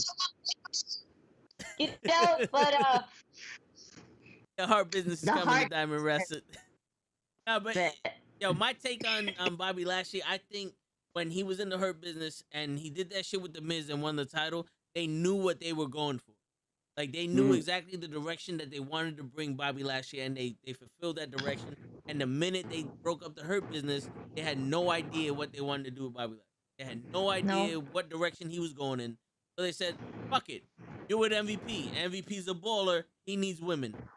That had nothing to do with Bobby Lashley's character. Bobby Lashley was the conqueror. Like, he was the conqueror. He was the almighty. What is he doing with women out of nowhere? And then they put him up with Drew McIntyre, and they go, all right, Drew, you get one last shot, and then we're going to move on from you. And the new number one contender is Drew McIntyre. And the new one is Drew McIntyre. And it's like, then you get Kofi, and he destroys Kofi. And now he's back to, we have no idea what to do with him. How did you kill Kofi in the middle of the ring with your bare hands, and you can't do shit to Goldberg? Like, at least be tough to Goldberg. Like, the direction they have for Bobby Lashley, and even though we're in a thunderstorm right now, you know, the direction they have for Bobby Lashley went straight downhill the minute they broke up the Hurt Business. Yeah. So you could have easily had the whole protect the champion at all costs. Yeah. Like the bloodline. No matter what, they come and help Roman. Oh yeah. You can have the same kind of deal on both shows because they're two different shows. But and one you got 3 hours to do it with. Oh yeah. Hold on. Yo, Brian, no problem. Thanks for the question, man. We don't ignore people here. People ask questions. We love that interaction with the chat. And we'll definitely answer any questions you guys got, man. That's what we do here. Appreciate you, brother. And everybody else. As long as it's not about show. Word. Or music. And stick it to wrestling. Word. So it's not just music. It has to be wrestling music. By the way, I will say any Wu-Tang album, so just gonna throw that out there for you. There you go. Wu-Tang and DMX. All the time, man. Right here. All the time. Right there. That's it. It's all about. That's what it's all about. That's it. But yeah, man, appreciate the question, bro. And as of right now, it started off great and then it became a bust. Yeah, it did. Strong, really strong. All puns intended. It started off when the Hurt Business came together and they had all the gold. I was like, yeah, I'm talking. All of a sudden, they break them up, and I was like, wow. You can't have anything good on Raw, apparently. Yeah. We can't have nice things. We can't have nice things. We're not allowed to. Nope. Absolutely. We can only have nice things little bits at a time. But when you get a whole bunch, we're just going to pull the rug from underneath you and take all that away from you. Especially when everybody shows interest. Like their merch sale apparently was through the roof. Every one of them had a different Hurt Business shirt. And apparently that was selling very, very well. Oh, yeah. And all of a sudden they go, no, that makes too much sense. Let's do that. Yeah. Apparently WWE's thinking is very linear. And hold up, Brian. So where the sky's the limit for us, so we do this podcast while we're skydiving. That's why you hear the noise. But absolutely, yeah. Yeah, but the WWE's writing is very linear. And apparently they can only do one thing at a time. And when Roman got hot, they said no one else can be hot. We can't take the attention away from Roman. Essentially, that's exactly what happened. Like, Roman got super over. And the craziest thing is that this is exactly how over they wanted Roman Reigns to be originally. Yeah. Like when they were shoving him down our throats. You know what I'm saying? As this face, like, good guy. No, we didn't like Roman for that. We liked him more for the... No, let's be real. Like, come on. We all know his famous word. Suffering succotash. We know it. Don't front. Nonetheless, Roman Reigns is never that good of a face as he is this good as a heel. He'll never be as good as this heel right now. Can he evolve himself from it? Probably. Let's see. Can it be this hot? No, unless it's the same thing. I just heard interference from the outside. that was show. I guess he wanted to. I have shows, and all I hear is the shit. I completely agree, Terrence. Yeah, Vince McMahon needs to go away or pass away. Neither one. Well, don't wish death on Vince McMahon. There's too much death in the wrestling industry. Yeah. He just needs to go away from making hardcore. He won't until that. You know he's not. We all know this, man. Eventually, you know, it's gonna happen. I'm just saying this is what it's gonna take for it to happen. And they need to take away power from Genghis Khan and firing all these fucking people. It's like, how do you have all this talent? That's what they need to do. They need to go ahead and pull that nigga off for a second. They need to put Nick away from a second because it's John Laurinaitis. Oh yeah, because no matter how you feel about Triple H, the way he ran NXT was awesome. You know, the NXT was very original. It had its own storylines. They went to fruition with their shit. Their takeovers were hit time after time. You know, from beginning to end. Storylines ended. Oh yeah. They started and ended. And this isn't nothing new with NXT. When they first happened, the first takeover happened. That was a WrestleMania thing, and then each takeover was just bigger and bigger and bigger. I didn't watch the weekly episode of NXT, but I watched Takeover. I watched that shit because I knew I was getting some good wrestling there. So NXT started more or less when my daughter was pretty much born. NXT was just popping. I was home almost every Wednesday night, so I had the opportunity to watch NXT on a weekly basis. And holy shit, that was great. You know, at first I had to catch it on Hulu. That's the most funniest thing. I had to catch it on Hulu when they had that shit on Hulu first, all right? Before we hit the fucking WWE network, before we hit USA, before any of that shit. Yeah. You know? And it was fucking good. Oh, yeah. It was so, you know what it is? It wasn't only good, it was organic. Yep. And that's what drove it to be what NXT was. Not is, was. You know? Because think about it, NXT now is slowly becoming that clown show, and we don't need that. Yep. Oh, yeah, for real. Slowly, this little un poquito here and there. You know? How many times do I have to see a wrestler, a superstar, walking in from the parking lot? Yeah. How many times do I have to see in NXT right now, in this time, somebody getting out of a car in the parking lot, heading into the performance center, or whatever they're at. You know, it's. I'm done seeing that. Oh yeah. Get it? Y'all have a parking lot. There's cars there. People arrive. People leave. Because we've seen that too. Yeah. They beat up somebody and then they leave. So we get the concept. Y'all motherfuckers got a parking lot.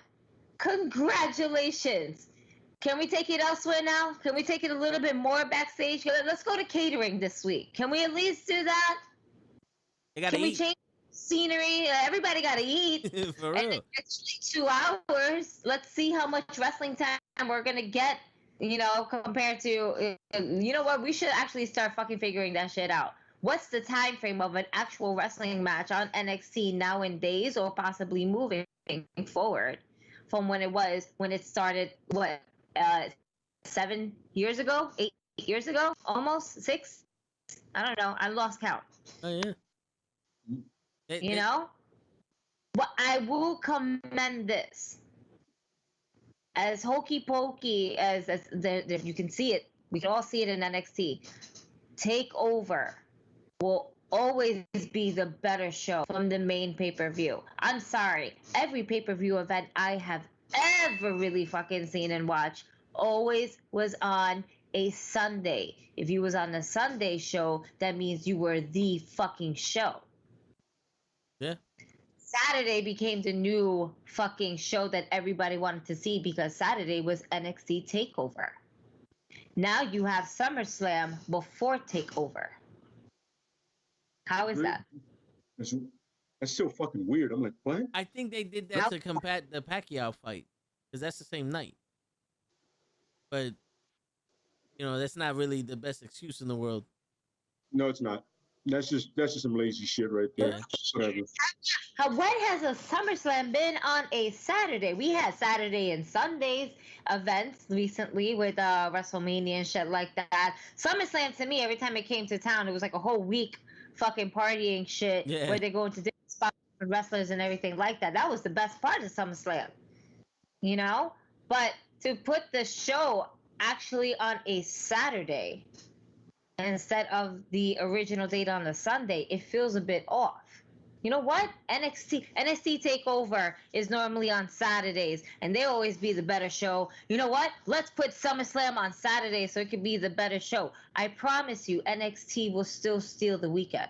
Oh yeah. Oh yeah. Agreed. Absolutely. Yeah.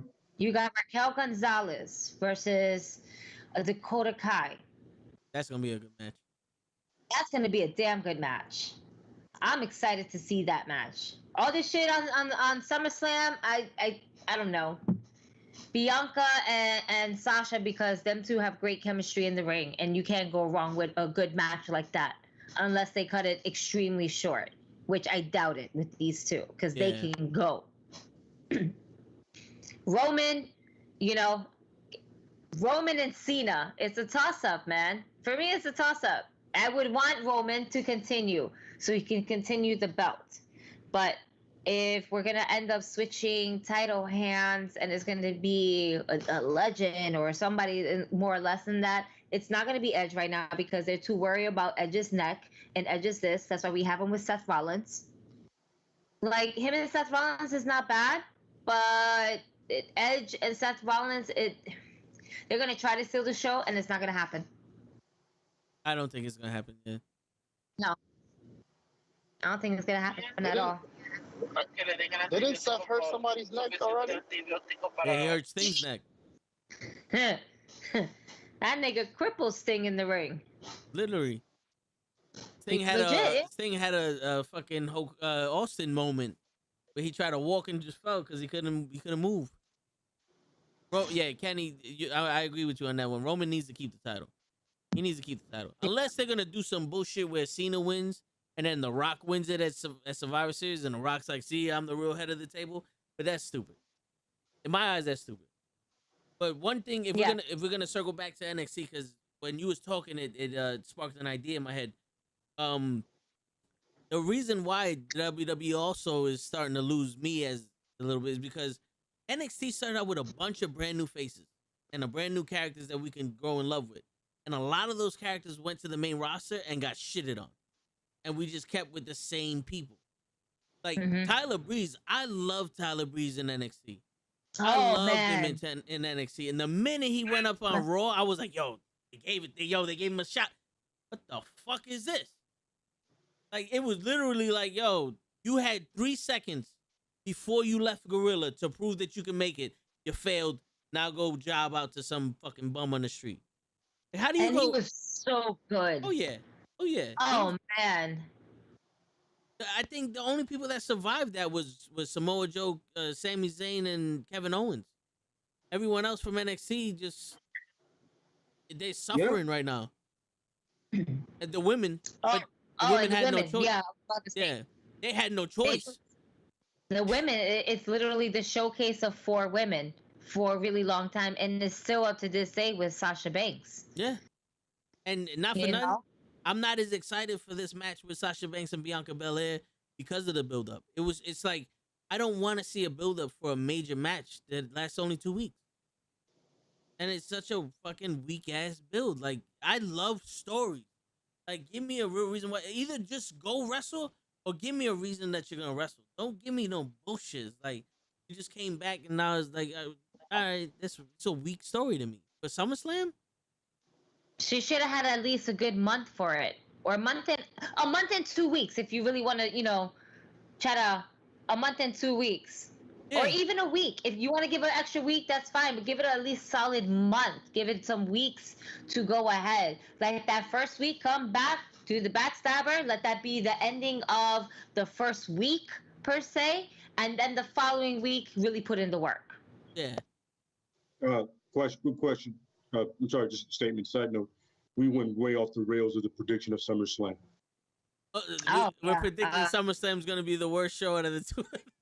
I mean, but this all started with predictions. Yes, yeah, this is true. But and then now we're here. Yeah. Okay, so we're going to SummerSlam. SummerSlam card first. Yeah, we're gonna do the predictions. Yeah, we're gonna do the predictions for that. Yeah. All right. Yeah. So, by the way, this is all your fault. You went off the rails. Yes. So you're gonna fix this. I'm gonna fix it, and the first nail in the board that I'm gonna use to fix, I'm gonna hit the fuck edge nail, and I know Liz on my side now. Once you start with that statement, you're never gonna lose me. I'm 100% behind that. That's it. But yeah, all right. So we're gonna predict. I don't know all the matches. I got the card. I got the card out because I can't remember. All right, the first one I'm going on the list: Roman Reigns and John Cena. All right, so Roman. I'm going with Roman. I'm predicting Roman. I stand by my tribal chief. Roman. There you go. 3 for Roman. Roman must win. We have said it. Let it be done. Next one. That's it. I need a gavel sound. Raw Women's Champion. Wait. What about show? Wait. He doesn't even know who's wrestling. Word, y'all didn't say show? You was on mute. You was on mute in the bathroom doing something. We didn't know that. Bro, you're still on punishment. You're still on punishment from that shit you gave us yesterday. Yeah. All right, show Roman versus Cena. Who you got? I got Roman because Cena got to go back to doing his movies. All right, good. Because I was about to mute your ass forever. I already know it's Roman. All right. Raw Women's Champion, Nikki ASH, almost superhero, versus Charlotte Flair and Rhea Ripley in a triple threat match. I'm going to have time, Lay. I will. Yeah, we can do that. We can go back and forth like that. And then the next one, Gigi can start. Yeah, okay. I'm going to go with, honestly, with Nikki. Yeah. Okay. I'll go with Nikki. Yeah. Okay. This is my gambling side right here going. You Fuck it. You know something? Am I next or is Gigi next? I don't know. Gigi's next, then you go. All right. Kind of like throwing it like that. Yeah. So we can... All right. Man, I love a good underdog story. God, I love it. Nikki, almost superhero. You have Snowball. That's it. My little snowball, you snowball-looking superhero, you are adorable, almost capable of nothing, but yet you still win at the end. You have my vote, ma'am. All right. Show or toe? Which one? I'll go. Toe then show. Yeah, all right, yeah. And Kenny's, by the way, Kenny says Nikki as well. Yes. So I have a feeling, it's a gut feeling, that Charlotte Flair is gonna win because apparently she can't lose at fucking pay-per-view. It's like it must be in a contract or some shit. And I want Nikki to win. But I have a feeling that Charlotte's gonna win. So I'm gonna go with Nikki, but if Charlotte wins, let it be known that You always... yeah. But you were like your gut feeling is like, but it's gonna be Flair. Like if you had to put money on it, you would put it on Charlotte. Yes. Yeah, Your heart is with Nikki, but your intelligence is with Charlotte. Yes. There you go. Best example. Best. Show? Unmute yourself, Joe. Yeah, I got you. Just let me know if you can't hear me. My prediction is I'm gonna pick Charlotte Flair because I felt like they screwed her. They made her champion on Sunday to then have this Bugs Bunny looking girl take the title on Monday. I want my title back. Stop playing with me. I don't know. Her man lost in AAA. She could fall into the same pattern. Here's a fun fact about that. Just little side note. Did you know that when Kenny Omega heard that Ric Flair was there, he wanted to switch so he could lose the title? Just because Flair was there, it would make it more epic. But Triple H said no. Wow. Yeah, because the first thing is Tony Khan asked Triple H. No, but pay attention, because Tony Khan asked Triple H, listen, can Kenny not lose the title there now? And they said, yeah, no problem. It's cool. All of a sudden, Kenny saw Flair. He goes, yo, it'd be epic if I lost while Flair interfered. It'd be dope. And I was like, yeah, that sounds good. It's not a big deal. And all of a sudden, Triple H was like, nah, man, y'all switching up way too much, man. We're not doing that today. And like, yo, as a promotion, you have to sometimes be like, yo, listen, we accommodated you one way, but we can't keep doing it for you, bro. Oh, yeah. Now you're asking for too much.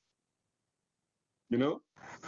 But Andrade would have been such a better champion for AAA. I understand it, but also AAA they can drag that out to another event where they can bring more people in. That's true. You know what I'm saying? So they're thinking long game at that point. You know what I mean?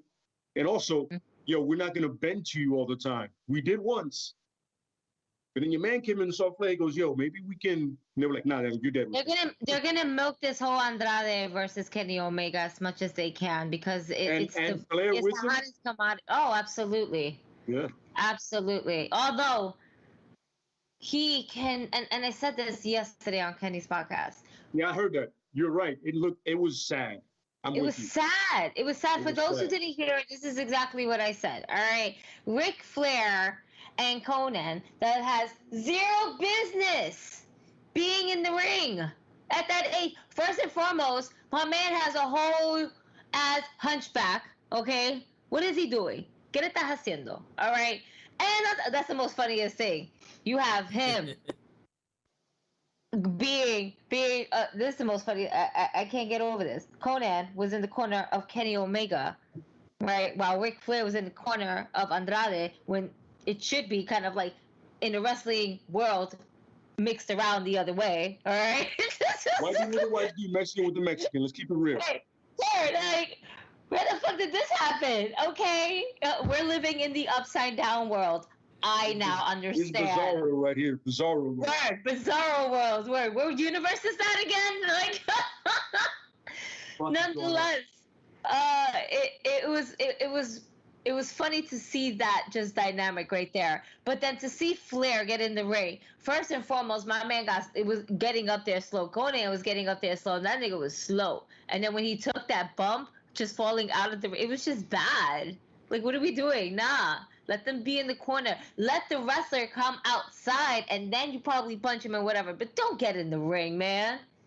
And why that apron look a lot taller than what normal aprons look like? You know, like my man looked like they were struggling to get up there. Triple H thing happens because they also have the octagon thing going on for them sometimes. It has been known to be higher, and it does help when it makes their dives look way more bigger and more extravagant. You know what I mean? Because it's the lucha style. So they have to sometimes do that. They have to go that route. Yeah. But man, it wasn't built for men like Ric Flair and Conan, man, because that's man. They can't do that. They can't do that again. They cannot do that again. We did it once. That's good. It was bad. It's good. Anything is bad is good. Anything that gets a reaction is good, no matter good, bad, whatever. Good. Never again. Right. Stop it. All right. Next match. But you're right. It was not good. Yeah. Anyway. It was not good. No. All right. Bobby Lashley versus Goldberg. All right. This one is you, Gigi. You're first. Oh, man. I want to. I want Bobby Lashley. But man, I feel like they're just gonna put the title on Goldberg again, because Bobby Lashley is losing that steam. And it's like, well, we're losing the steam, getting the crowd back, you know. But I'm never gonna go against my black man. So therefore, Bobby Lashley is gonna go for the W and put Goldberg out once and for all. Let this nigga retire. Don't come back. He has 2 more matches on his contract. Show? Yeah, every year he has 2 matches. So this is the last match of this year. Doesn't mean he has to win. Word. Show? Who you guys show?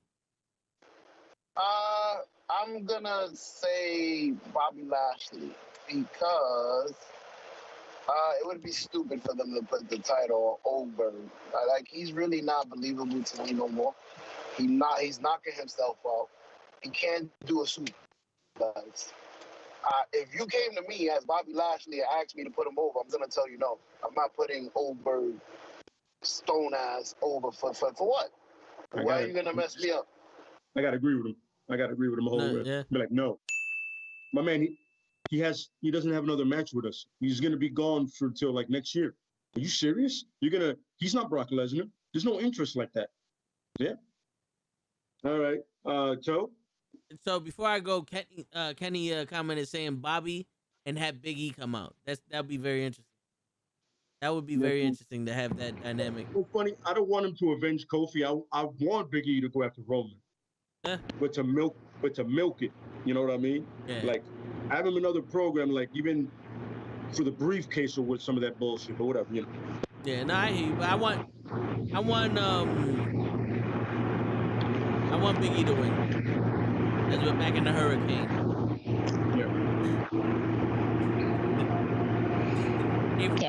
Goldberg's contract is not opening until 2023. Yeah. Yeah, so we're gonna have a couple of those matches. Yeah. You should just leave him for like those crown jewel matches. Yeah, we're gonna leave him for Saudi. But we're good. Yeah. On paper, Goldberg versus Bobby Lashley is a match I want to see. But right now, like I said, too many people know too much about the ins and outs of the WWE for this to be even compelling. It's like, I shouldn't know how many matches are on Goldberg's contract. No one should know that shit. So it leaves up the mystery. It's like, if Goldberg wins this, we know that there's not going to be a championship match until next year. So the WWE is going to be held hostage. And then Bobby Lashley is going to be fucking delegated to what? Back to the mid-card wrestling fucking Kalisto? Like, even though they released Matt Riddle, there you go. Like, Bobby Lashley has to win this fucking match. Like, not for nothing. Every time we know when Goldberg's next match is up, it's kind of like slightly reliving that moment where him and Brock Lesnar, WrestleMania, when both their contracts were up. Oh, yeah, like, my man, you're only coming here for one match, then a couple appearances on Raw, and then you're going to lose at the next pay-per-view, and then you're gone. Essentially, it's the same thing. The last day of your contracts are ending, or whatever the case, you both were leaving the company. You're just going to leave, but not the company. You're just going to go on vacation, do what you got to do, and then come back. I got one more match on my contract. Let's get paid. It's pointless. It's useless. Yeah. If you bring him back for special commentary or some shit. I don't know, but not in a wrestling match. I don't want to see that nigga in a wrestling match. Nobody does. Somebody needs to put him out. His last match got to be a retiring match, and a maybe we can figure out a match that had nothing to do with the title.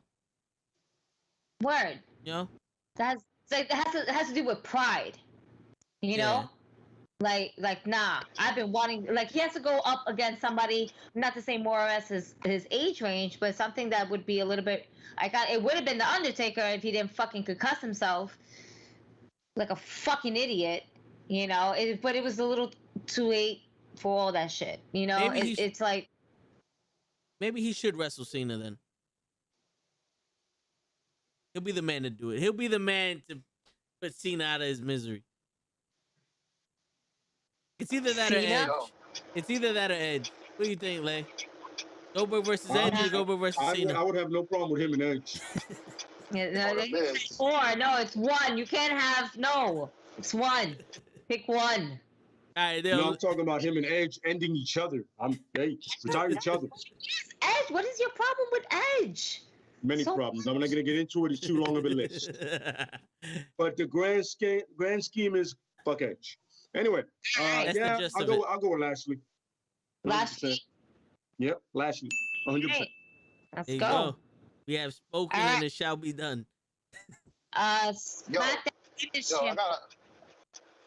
Go ahead. I'm sorry. Well, you interrupted her. Go ahead, ask. No. I'm sorry. I can't tell when I'm interrupting anybody. You can tell my music. You can hear my music. I'm trying to do it quickly so I can shut it off. What do you think if Bobby and Brock Lesnar had like a kettle prod moment where Bobby loses the title to something illegal? But if Brock Lesnar was there, still remain strong. He's wrestling Goldberg. But if Brock Lesnar was there, that would be a dope match. Nah. I meant. You know who I meant. Stop playing. If we wrestle, I actually don't. But whatever. He thinks. All right. He's saying basically someone cheats and Bobby Lashley loses and Goldberg wins. Oh, okay. Got it. Somebody cost him the match. Understood. MVP will cost him the match. It's the only thing because he would be the only interference whatsoever. Yeah, but MVP can't go with Bobby Lashley right now. Like Bobby would kill him. Yeah. And then it would be like a total. It'd be like a total contradiction with how they're writing Bobby Lashley. Like, how is he a monster when you piss him off, but he's not a monster when he fights for the title? On some real shit, I just wish that. I wish there was a reunion with the Hurt Business again. If it is a cheating thing, let's do like a fucking outsider, Razor Ramon, fucking Scott Hall, Kevin Nash type shit. I'm gonna just buzz this nigga with a fucking, taser stick. That's it. Just do something, not to say something stupid to that extent, but up to the point where, you know what, they're gonna work their way back into the Hurt Business by keeping Bobby as champion. Bobby never needed the help. But at one, there's always going to be a point where Bobby's completely almost out. I would love to see a reunion, but it will never happen. But that's because, that's good booking. And what they do, it's not. Facts. All right, next match. Fantastic. Bianca, I think I said Bianca Belair. Is that it? Yep. Bianca Belair and Sasha Banks for the SmackDown Women's Championship. So? I think it's a mystery for Toe. I know it's going to be hard for you to choose. Yeah, well, all right. So I think the money, like Bianca Belair, I think she should go over. I like Sasha, but when it comes to the story and building Bianca up, keep her with the title. I like it with the title right now. All right. You can't keep having Sasha Banks lose the title, win the title, lose the title, win the title, lose the title. Stick with one fucking person right now. All right, Gigi? I will have to go with Bianca Belair. And just on these facts alone, we need to get the facts signed up. Sasha Banks is great, but she doesn't win pay-per-views. That's true, yeah. She's the opposite of pay-per-views. She's the opposite of Charlotte. Charlotte wins pay-per-views. Sasha Banks wins them on Friday Night SmackDown or Monday Night Raw. Yeah. Except for the first ever tag team titles on Elimination Chamber. Elimination Chamber. There we go. And they lost it at WrestleMania. You know what? We're not getting into that. Moving forward. Yeah. Is it Lay and then show, or is it show and then Lay? It's me. Yeah, I'd say Bianca as well. You know what I mean? Very simple. Keep it hustling. Show? I'm going to actually go different from you. I want Sasha to win, and I think it's going to be personal. I'm tired of this Bianca hair. And it's just, I don't know. Like, I want him to bring it back to the original Sasha and Bailey. I want the originals back, the best wrestlers back. But Bailey's injured, man. That's the only sucky part about it, because then it would have been Bianca and Bailey for until SummerSlam. SummerSlam was supposed to be Bailey and Bianca. That's the only thing. Once Bailey comes back, ooh, that pop she's gonna get. Bailey's going to get a pop. You think Bailey's gonna come back as a babyface? No, fuck that. She's gonna come back as a heel, and everybody's going to fucking love it because it's Bailey. Come on, y'all. I agree with you. It's in all honesty, we brought back Sasha for the fact that we couldn't get Bailey. This is true. And it sucks because she got hurt right before. She got hurt during training before the first taping in the front of a live crowd. So that's like, in a way, for these wrestlers, this is like their WrestleMania moment, because they're going right back out to the crowd, and it's going to be that feeling because they're like, fuck, I haven't felt a live crowd in a moment, and that crowd gives that person energy to become either this amazing wrestler or something that's just like, yeah, nah. Now you can hear our actual reactions. We don't like this. Come out like Stone Cold. All right, so that's it. We got 3 for Bianca and 1 for Sasha. All right, next match is going to be Lay's favorite match, Edge versus Seth Rollins. And Lay gets to start. Lay, the floor is yours. Well, I mean, this is anything to guess. Fuck Edge, Seth Rollins all the way. And I hope he puts his head on the steps and stomps the shit out of it. You hope Essentially ending Edge's career, kayfabe and real life. Oh, shit. We're done. Tell him how you really feel. Get him the fuck off the screen. I don't want to see him on SmackDown anymore. The one show I watch, I don't want to see him. Damn. I want to be Edge free.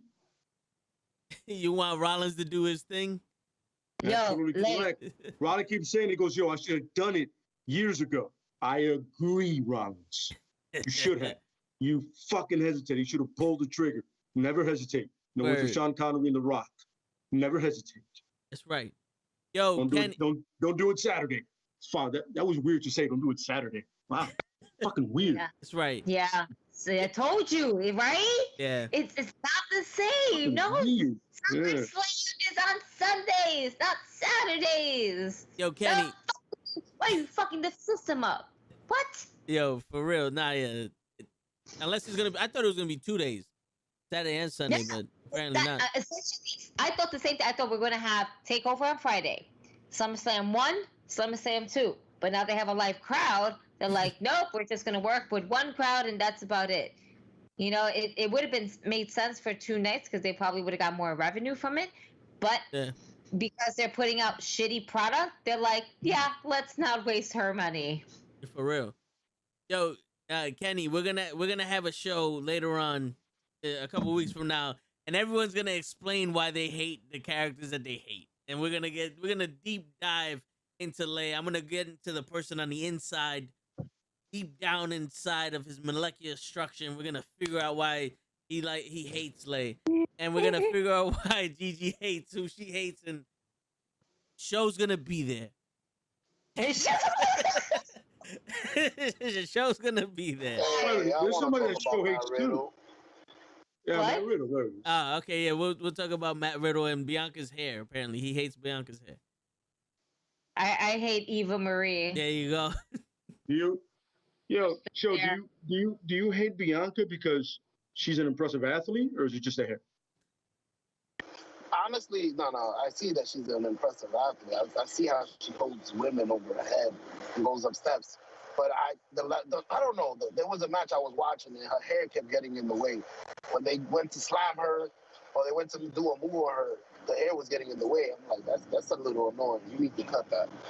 So the hair inconvenienced you during the match. Nah, I'm sure the hair is inconveniencing her partners, V. No. The match still happened. It inconvenienced you, not the rest. The wrestlers did their thing. It inconvenienced you. The one time you pay attention, the hair bothers you. You know, it bothers me for Charlotte Flair. Okay.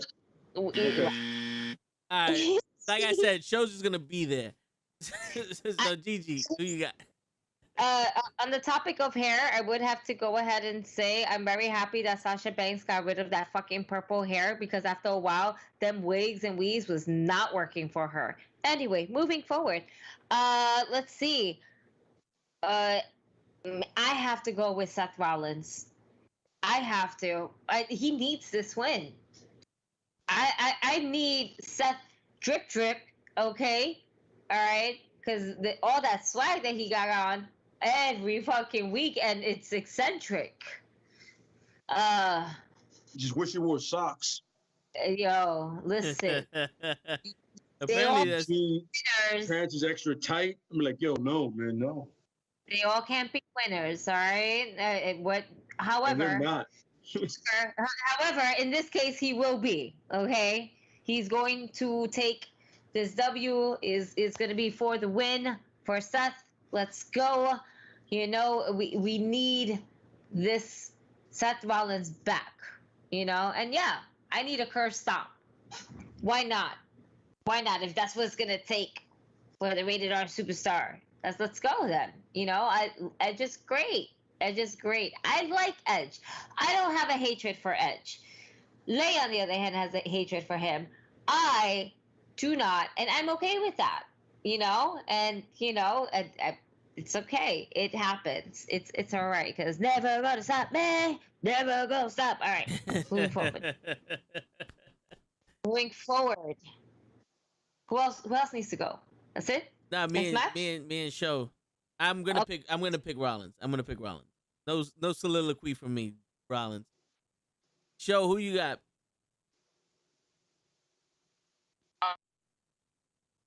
Tommy. I was He's singing a song for us. Auto-tunes. I'm in love with a stripper. Like, can you hear me now? Yeah. Now I can hear you, Ken.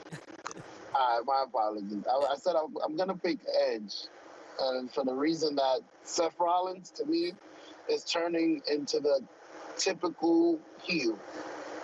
The heel that'll put you over, the heel that'll piss you off, the heel that'll hit your wife's fucking face on his crotch and then lose. So, or maybe I'm wrong. He's turning into Rick Rude. I actually don't remember Rick Rude winning much. Maybe I don't know wrestling. Well, I don't know wrestling. No, but I can see your point.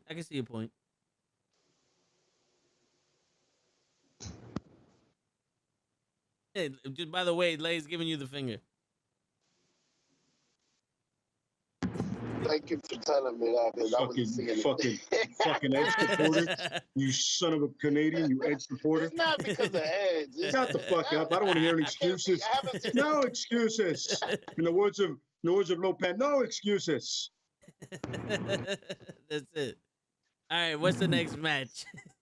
All right, the next match, we got the SmackDown Tag Team Championships. The Usos versus the Mysterios. Well, first, the Usos, clearly. Usos. Yeah. Yeah, Usos, yeah. The bloodline needs to keep it. That's it. No more family shit. Like, let go the umbilical cord. Ja. Let's go. They need to draft, and they need to separate them too. I agree. That's it. I agree. Here goes a question for y'all. When the hell did Rey Mysterio get so weak in stories? Not like weak physically, but like he used to be able to. Yeah, you know, like he used to be able to carry a story and get people to go behind. He's so weak. I think he's doing this thing where he's trying to put the story on his son, but he's not ready for that. Not at all. No. Yeah, you know what I'm saying? Like he's like trying to make him the focal point, but still you're like, yo, Ray, you're Ray. You can be the story and still push your son. You're forcing something, man. Yeah. Yeah. And it's really not working. You know, and Dominic is mad. Oh my God, the man is green. Yeah, green as that grass that they are on right now, but is green as fuck. You know what I'm saying? Man, he's on some Green Lantern shit, like emerald green. You're also like, God damn, son. Yeah. Wet behind the ears that was Similac on your breath is terrible. Oh yeah. On some real shit, he's not going to.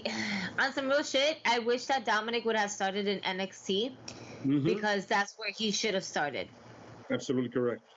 But the thing is that now he's been learning this from the family since day one. We remember we put him in the gimmick. That was Eddie's son, and it still is Eddie's son to this day. Fuck what you heard. All right, that's it. He ain't wrestling like Eddie's son. That's it. No, he ain't wrestling. Let's slow that down. No. Ain't that Eddie wrestling coming through? Listen, just because that's his puppy doesn't mean he has the same genetics, you know? Clearly. Yeah. No, for real. Yeah, it might have skipped a generation. I don't know. I'm throwing it out there. Yeah. That reminds me of the whole side note, the whole when people talk about Cable and the fact that Cyclops' father is like a space pirate, he goes, yo, how did the cool factor skip Cyclops? It skipped him. Like, yo, he's not cool. But the other two guys are. So I feel you're right. They skipped that guy. Yeah. And it went to his daughter. But yeah. Show, who you got? Honestly, I'm sorry, I didn't mute myself. I thought I was muted. I'll pick the Usos for the fact that they've been hinting at Ray and his father breaking up. Like every match they have a problem, or somebody's upset at somebody. You said Ray and his father? Not Ray and his father. Ray and his son. Dominic and his father. Dominic and his father. Correct. Got you, no problem. So I'm here for, man. I got you. Don't worry about it. Yeah, and he's right about that because week over week we've seen that there's a disagreement between father and son. You know, and it's gonna get up to the point like, you know, look, I told you all of this. You're not listening. You know what? You do your own thing. The father is not going to turn on the son. The son is not going to turn on the father. It is a family show, so we ain't going to do that. We ain't gonna Why not? Why not do the Arcade Bro? I know why, because they got too soft. That's why. The story got too soft, and they're not going to go ahead and do it. Fox is not going to go ahead and do this shit because it's too soft. We're not doing this. What they're going to do is that, yo, that's it. I'm going to have to leave you as is. You're going to have to learn this on your own. You don't want to listen to me? Learn this on your own, hijo. And then he's just going to walk on, and then that's it. That's when we cut the fucking umbilical cord, and then he gets bullied. It would be the underdog story, and then he would be better as a character and as a wrestler. You have to cut that umbilical cord. I honestly feel that if once that shit is done, he can excel. I agree. He can find his voice. Sink or swim, baby. Yeah. Sink or swim, baby. If he doesn't, then unfortunately he's gonna go ahead and go down the line of the second or third generations of families and whatever the case may be that this just didn't make it. That just did not make the cut. And Ted DiBiase's son didn't make the cut.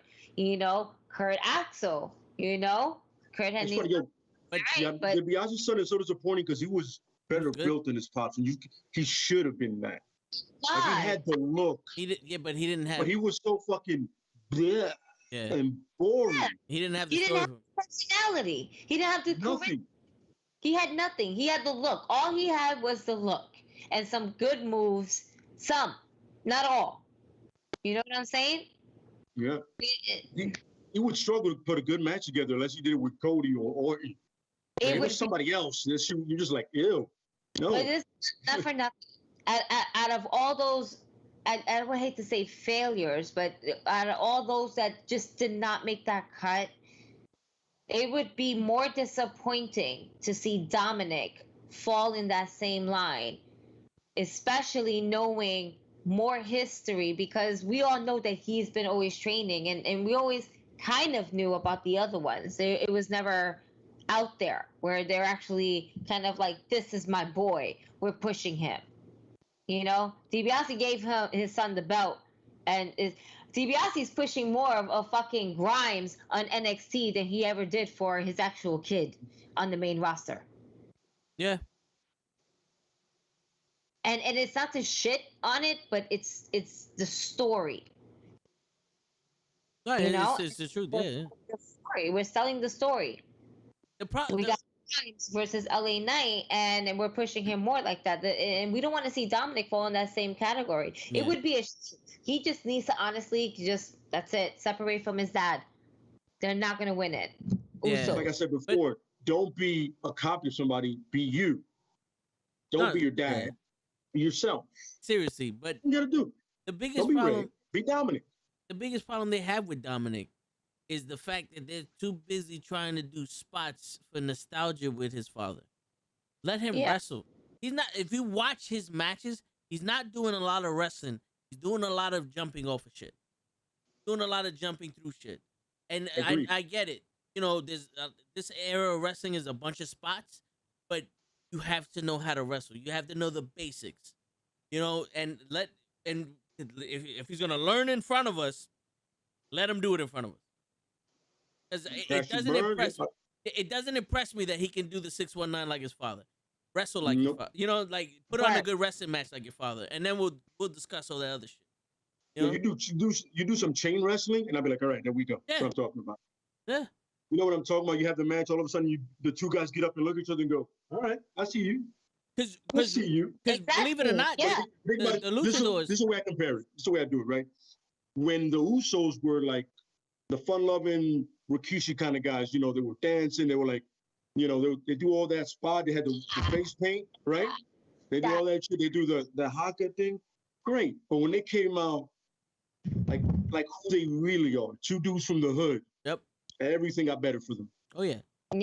When their real personality came through, I don't know what Dominic's personality is like. I have no idea because I don't see it. But when you put your personality out there and you shoot it up to 11, that's what the Usos did. That's what Roman's doing right now. Just be you. We say it too many times on this podcast. Let that person not be Rey Mysterio. Let him be Dominic. Yeah. Let the Usos not be Rikishi's son. Let them be the Usos, who they are. Don't let Roman Reigns this blue-eyed, baby-face, light-skinned dude. Let him be a dick if he's a dick. Yeah. That's it. That's serious.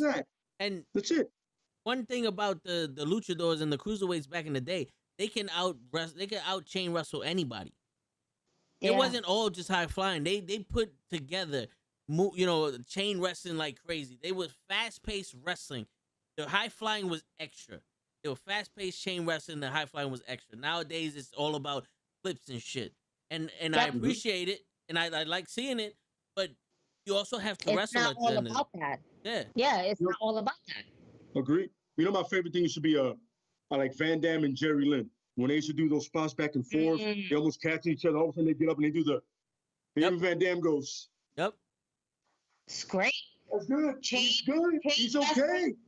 Yeah. Chain wrestling is by far one of the most fascinating things to watch as a wrestling fan, and one of the things that true wrestling fans can really appreciate, because either A, the opponents know each other's moves so well that it just like bounces off right back in each other, or even if they never met and they're just going for it, and it makes you feel like that.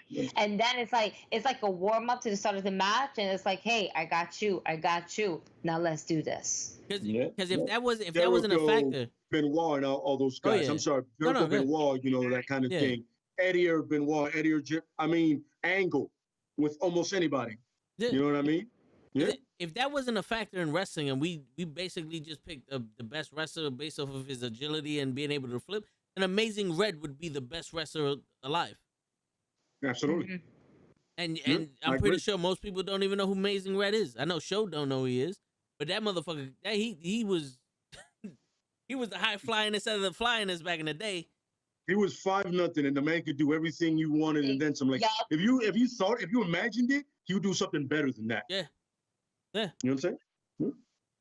And that's why I always say that let him wrestle. Do the high flying shit incorporated with that, but let him wrestle. All right, the next match. All right. Drop a bomb United for Red. States. Respect. United States Championship. Sheamus versus Damian Priest. Do we see a title change hands? Man, this is weird. I gotta say, I really love the whole Sheamus with a face mask. I love this. It's a different side of Sheamus as a heel that we have not seen in a while since like maybe Cody had that shit on. Like, I don't remember the last person who actually had a face mask on like that. And it's like he's so white. Yeah, word, yeah. He's so white. He's so white, and the mask is all black. So it just stands the fuck out with his fucking orange red hair going on, and it's absolutely amazing. Like, now if he does his thing, you can possibly pinpoint them because he got something that, like, hey, that's a black dot. I found it, you know? However, I gotta go with my body. I stand with my body. I don't believe my body is going to win. I really don't, because I see Sheamus possibly like cheating his way to keep the championship because he's such a good villain. He really is. But man, if I don't root for my body people, I'm just turning my back on them, and I can't do that. I can't do that to the community. We will not do that. Sir, Damian Priest, it's about time for you to shine on your own. So, sir, you get this win, and if you disappoint me, which you might, because sometimes bodies do that to each other, it happens. We just gotta keep going, man. Gotta keep going. But Damian Priest, boom, my win. That's it. Joe? He's gonna get the W. Joe? And he wears a tambora in his tights, so I'm with it with the Puerto Rican flag. So, you know, if somebody goes, yo, what's that? I go, that's a tambora, bro. Don't play with me. He said a tambora. That's what it is on his tights. Mm-hmm. They from Raw? Yo, I'm just saying, he better wear that shit. Anyway, go ahead. All right, so if he's from Raw, I'm gonna go with Damian Priest because Raw needs a pop like Rampage did by switching titles. Yeah, that's a good point. That's a very good point, brother. Yo, did you give your prediction for the Usos versus Ray and Dominic? No? I think he said Usos. Yeah. He said Usos. Oh, all right. I want Dominic to turn on his father finally and go on his own. That would be surprising, by the way. Yeah. That would be fantastic. Like out of frustration, like we lost again, and I'd be like, oh, okay. And who better to prove that you can chain wrestle than do it with your father? True. Mm-hmm. And then he puts his father on the shelf. Before he got in, he puts Ray on the shelf for a while. Yeah. My shoulders all fucked up. If I look like I'm doing weird shit, that's it. You said pre-show? Yeah, he said Priest. Okay. Yeah, he said that he wants Raw to have a pop like Rampage. Which is he's correct. I agree with that. Yeah. You want to go, Lay? No, you go. Go ahead. Okay. I'll go last. So my thing is, I don't see Damian Priest doing anything with that title right now. Just because, like, who else? Like, he's gonna have another run with Sheamus. Like, he wins that title, let him move on to somebody else. Who's he gonna go on to? Johnny Drip Drip? He's been beating Johnny Drip Drip for months now. Now it's just gonna be for the title. Moist. You know what I'm saying? It's like I would love to see him win it because Sheamus ain't doing shit with it. But you know, just thinking the way that these fucking people are, I think Sheamus might hold on to that title. I think he might hold on to that title. That's where I'm going. Just like where I'm thinking. I feel that in my heart, but I'm gonna still go with Damian. But yeah, you're absolutely right though. Like yeah, because it's just anyway. Go ahead, Lee. Sorry. I'm gonna go with Damian because I feel when you change the guard, you could have another title match with Sheamus at one of the pay-per-views that doesn't really matter. And then after that, you can either call somebody or perhaps somebody attack him right after that. The way it should be done. You know what I'm saying? Somebody wants a title shot, you attack the dude, and then if you get a win off of him, then you get a title shot. Now listen, I want a title shot. That's fantastic, but what have you done? You know what I'm saying? And you can even put if Karen Cross drops the title to Samoa Joe, you can put Cross with him. Oh, that's so good. That would You know be what a I'm good saying? match. That's You a know what I'm great way saying? to build up Cross. Because Yeah. you're putting him more on the main roster. Not to say more, but more recently on the main roster. You're already building him up. Okay, but do you have Cross win it? Or is No, Cross you just can gonna have be? No, you can have a thing where Cross is doing his thing, right? You know what I mean? And then he's about to win it, and then you hear Keith Lee's music come out when he's healthy enough, and he goes, "Yo, we're not finished, me and you. We never finished our match in NXT, really. The match got shortened because you hurt your shoulder. He can come out, cost him the match, and all of a sudden he's like, oh, so I got to deal with Keith Lee now. And not only does Priest look strong because he won, but you also have another storyline going into something that doesn't have nothing to do with the title. This is personal. Once again, some of the best rivalries were personal or out of pure respect. Oh yeah. You know what I'm saying? Yeah. You can have them like, yo, who would have won that NXT match had your shoulder not got hurt? That's what I want to know. That's what Keith Lee's whole angle would be. And Karen Cross like, yo, you cost me a title match. I don't give a shit about that. I just want to beat the shit out of you. So you can build it that way. No, I And see at that time, you can develop any contenders and letting them win. It could be Mustafa Ali. It could be any somebody from NXT that comes up. Anybody else that can challenge Damien at any point. And at that point, you probably have Survivor Series, and it's going to be probably Damien versus Shinsuke, just because they do the whole, champion versus champion thing there. Yeah. And whoever the North American champion is, who I think is Swerve right now down in NXT. Yes, I believe so. So if you're smart, you do the NXT thing again. But they're not smart. I'm just saying, it would make it interesting. That's how you keep all these titles interesting without doing something crazy. Logic. I agree with everything Lay said. And that's why I can't see it happening. Yeah. Because it makes sense. Well, not with that attitude. Well, buddy. Buddy. If you was talking about AEW, maybe, but I can't see that happening in WWE. Hey man, listen. Karrion Kross. I can listen. Listen. Karrion It Kross can happen. And Damian Priest have just been released by WWE. I looked it up. They've been future endeavored because Lave came up with a fucking smart storyline like an asshole and fucked it up for everybody. In 90 days, though, we'll see them at AEW. So, we're gonna see Karrion Kross in Impact. And you know what that means? It's gonna be Karrion Kross versus Moose in Impact. Oh yeah. Yeah. All right. So, all right. We got everybody. Got everybody? No? Are we missing? Show? I think we all said Priest. Everybody said Priest. Yeah. Why do we always circle back to Show? Because we don't see him. Yeah. It's all right. We understand. You're doing your thing. We appreciate you working. We hear you. And we appreciate you on the podcast with the SummerSlam logo right on your picture. Word. Next time, we're going to put your little icon right like, hey, maybe with a delivery box or something. Be creative. Wait, before you say that, Williams says Lee versus Cross versus Sheamus would be crazy for the U.S. title. Which I agree. Lee versus Cross, I would, and those are some big fellas, so it would be crazy. But as long as Sheamus doesn't win it, I'm with it. Nice. As long as Cross don't win it for me, I feel like anybody that Cross beats should be getting a fucking title match against Jeff Hardy. Like, yo, I beat him. Anybody you beat, I could beat. That's how I feel. They messed him up. It's funny, in a way, it does make sense. Yeah. Yeah. Next match. Drew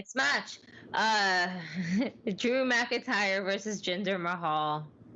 This is ridiculous. He's just, notice how I laughed Yeah. prior to fucking saying the match because that's how fucking ridiculous this shit is. So next match. Yo, that's not even gonna be a match, bro. Can we skip this one because it's pointless? First of all, that should be on the almost kickoff no show. one is interested. Yeah. I want Jinder the Hinder. All right, fuck that shit. Jinder Mahal, the modern day Maharaja, to fucking want the Claymore to win. The sword. To win. You just like it because he has a sword. No, I don't want Drew to win. You're not listening to me. I want the sword to win. You're not understanding it. Not Drew. The sword. The sword. The sword is playing. You know what? He deserves that hot tag. If that sword can get past airport security, TSA, it deserves to win. Yo, you know what's gonna happen? I know what's gonna happen because I can see the future. Jinder Mahal's gonna come out and he's gonna say, "Come on, Drew McIntyre, face me like a man." And there's gonna be a midget Drew McIntyre come out, and Jinder Mahal's gonna pin him, and then Drew McIntyre's gonna claymore him with his street clothes on, and walk out. And that's gonna be the match. And that's gonna be the main event in SummerSlam, and they're gonna end the show with that. I know for a fact. And I get people fired. Yeah. Oh, I'm trying. I'm trying, Lay. I'm trying my fucking best. Yeah. That's funny. All right, let's move on. Yeah. So we don't even need your prediction because Yeah. nobody cares about this match. Good. All due respect. Wait. And if you want to say it, go ahead. Let him. Nah, I wanted to ask, why do y'all hate Drew? Okay, I understand why Toe hates Drew. They did the same thing with him that they did with your boy the Tribal Chief.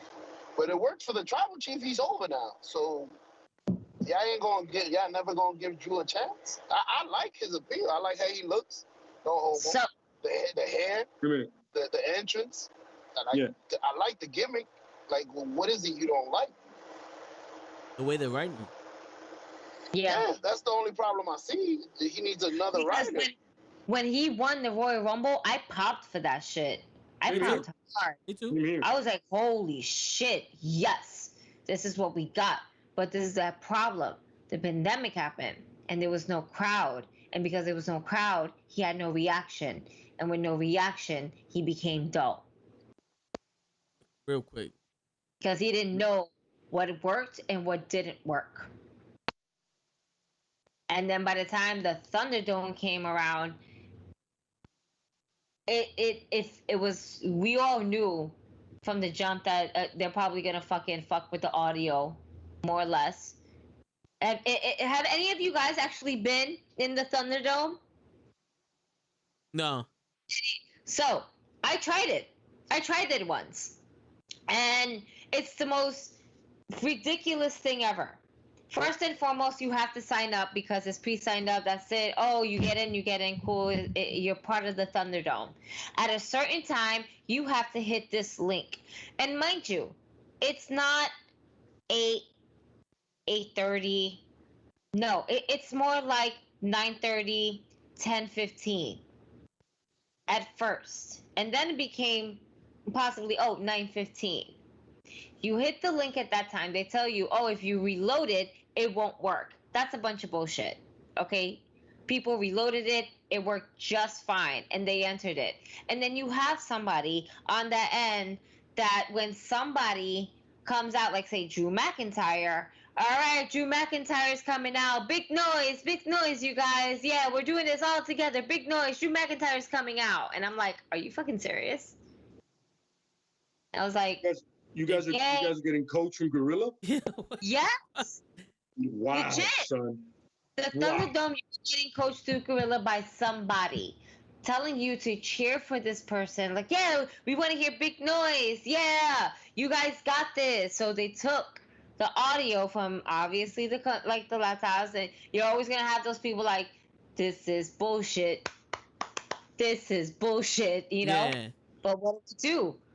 We lower that volume down and we get the crowd. And that's how they continuously got that audio crowd just like roaring through some speakers. That's fucking hilarious. I did not know that. Yeah, I thought that was pre-recorded. Hilarious and pathetic at the same time. And then when you're like looking at yourself in like, okay, you have the facing camera and everything like that. You're looking at literally an outline of where you should be at. Your whole head and body. Like in dots. Yeah. Dude, that shit is ridiculous, son. That's absurd.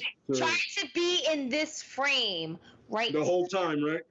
And I was like, but meanwhile, I see my box right here, and I'm like, but if I can move this way, because Thunderdome, we're like this big. And we're like, we got it. We're like this, on the screens. And I see that shit.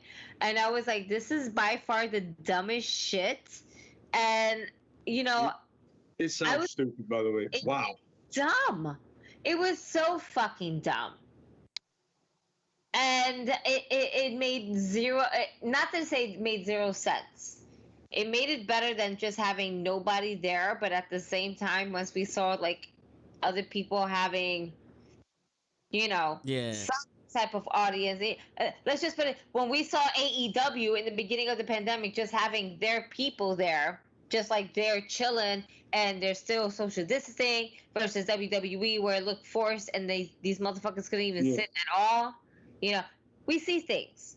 Nonetheless, I digress.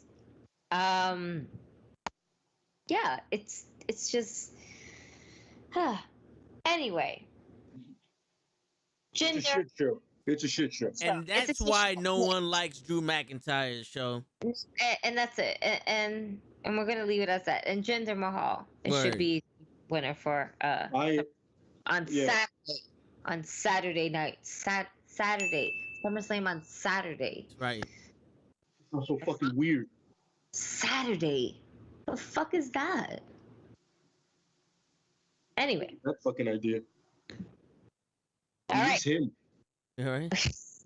Raw Tag Team Championships. AJ Styles and Omos versus Randy Orton and Riddle. RK Bro. No. I don't I'm not want gonna lie to you. I feel it's gonna be the Bros. Oh, I know. Just because it's Randy Orton and he's gonna come back with vengeance, and he's gonna RKO, and then he's gonna win the championship, and then he might RKO Riddle at the same time, and then just take his belt and then walk away with it. Or might leave it there for him. He's like, yeah, you can have that. Just he's gonna consistently shit on Riddle, and Riddle's just gonna fucking take it. That's it. Riddle it's like watching Raw. It's essentially like watching Raw. Pretty much. It's an abusive relationship. Yeah, Raw Riddle's is a very abusive relationship. That's it. Is there a special way for RKO to, for Randy Orton to RKO Matt Riddle? Some special. You know how he does the backflip into the catch. And, like, is there something I can think of? Maybe off of that damn scooter. But I can't imagine how. No, the scooter's just there for the entrance. Yep. She said. You know what he could do? He could take Matt Riddle up to the roof, and both of them can jump off the shit. That would be nice. We have two new roster spots. Yeah, and then they can bring back Goldberg again for one more match. They'll survive. We see it happen to Mysterio, so we know they'll survive. That's true. You don't know the building you live. Think about it. Holy shit! You're still alive. I'm like, no, that's murder, by the way. Yeah. Just like Randy Orton lit a guy on fire. That's murder. Word. Yeah. That was murder. That was. He did it after the match too, so it wasn't arson.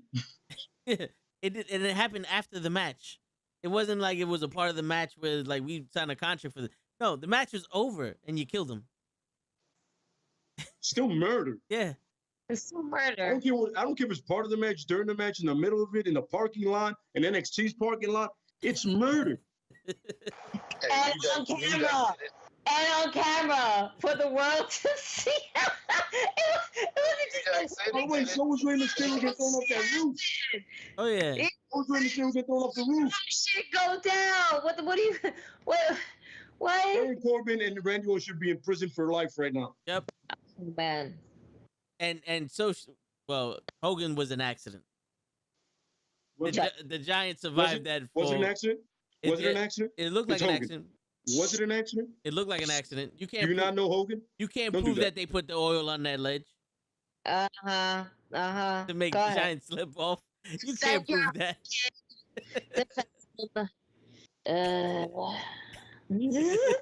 Defend your hope. Yeah, Almost and AJ. I want Almost and AJ to win.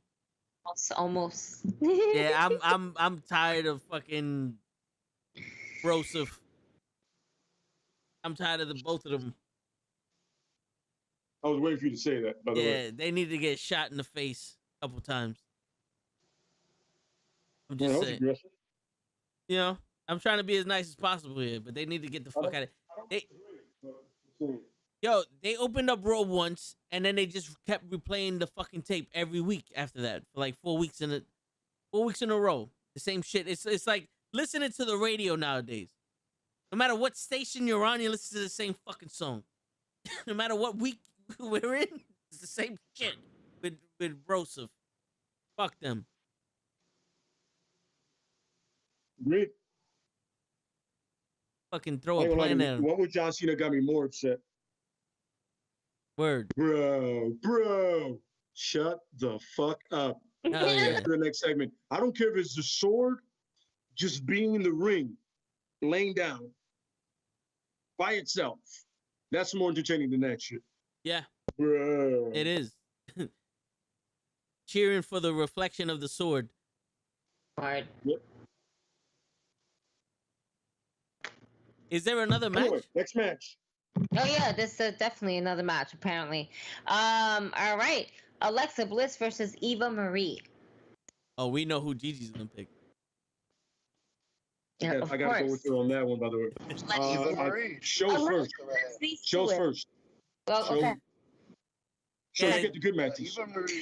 Eva Marie can't wrestle, so I don't know how she's gonna beat the strong, powerful See, team. you're not paying attention, show, but I get you. My bad. I'm cutting in and out. No, it's I'm not. over It's here. not what we're saying. I'm just saying you're not paying attention to how wrestling is now. But go ahead. It might be perfect for how they think. They might let her win. They don't give a shit. It's not gonna be a Eva Marie versus Alexa Bliss. It's gonna be Dum Dum versus Alexa. Dumb. Yeah, whatever the fuck they want to call a Dewdrop, Dew Point. he called the dumb. It's funny. No, you got the name right. You got the name right the second Dewdrop. time, and it just went left. Yeah, Oh, okay, no, Dewdrop. Yeah, it's gonna be Yeah, her most versus likely, Alexa. most likely, but I bet Dewdrop is gonna run away. Eva Marie has to get into the match, and it's not gonna be Alexa Bliss that's going to win the match. Realistically, it's going to be Lily with the distraction, and then Alexa Bliss for the pin. That's the safest way they can do it. I would at least That's like what we to call see, a shit show, folks. but I would at least like to see Alexa Bliss's Twisted Bliss, because I always enjoyed that finisher move for her. Like on some real shit. Like out of all the women, like she has one of the few high flying moves besides Sasha Banks doing the fucking fork splash. You know what I'm saying? Charlotte And Flair Ember Moon. flipping And Ember everything. Moon. Ember Yeah. moves sick. Right. Ember Moon with that fucking stunner, pretty much. That's another one they wasted on the main roster. Sorry, But she wanted to go back to NXT. I don't blame her. Alexa Bliss, definitely for the win. Yep. Sat across the board, show. You said I think he said Alexa. Alexa? I think I said Bliss. Bliss. All right. Yeah.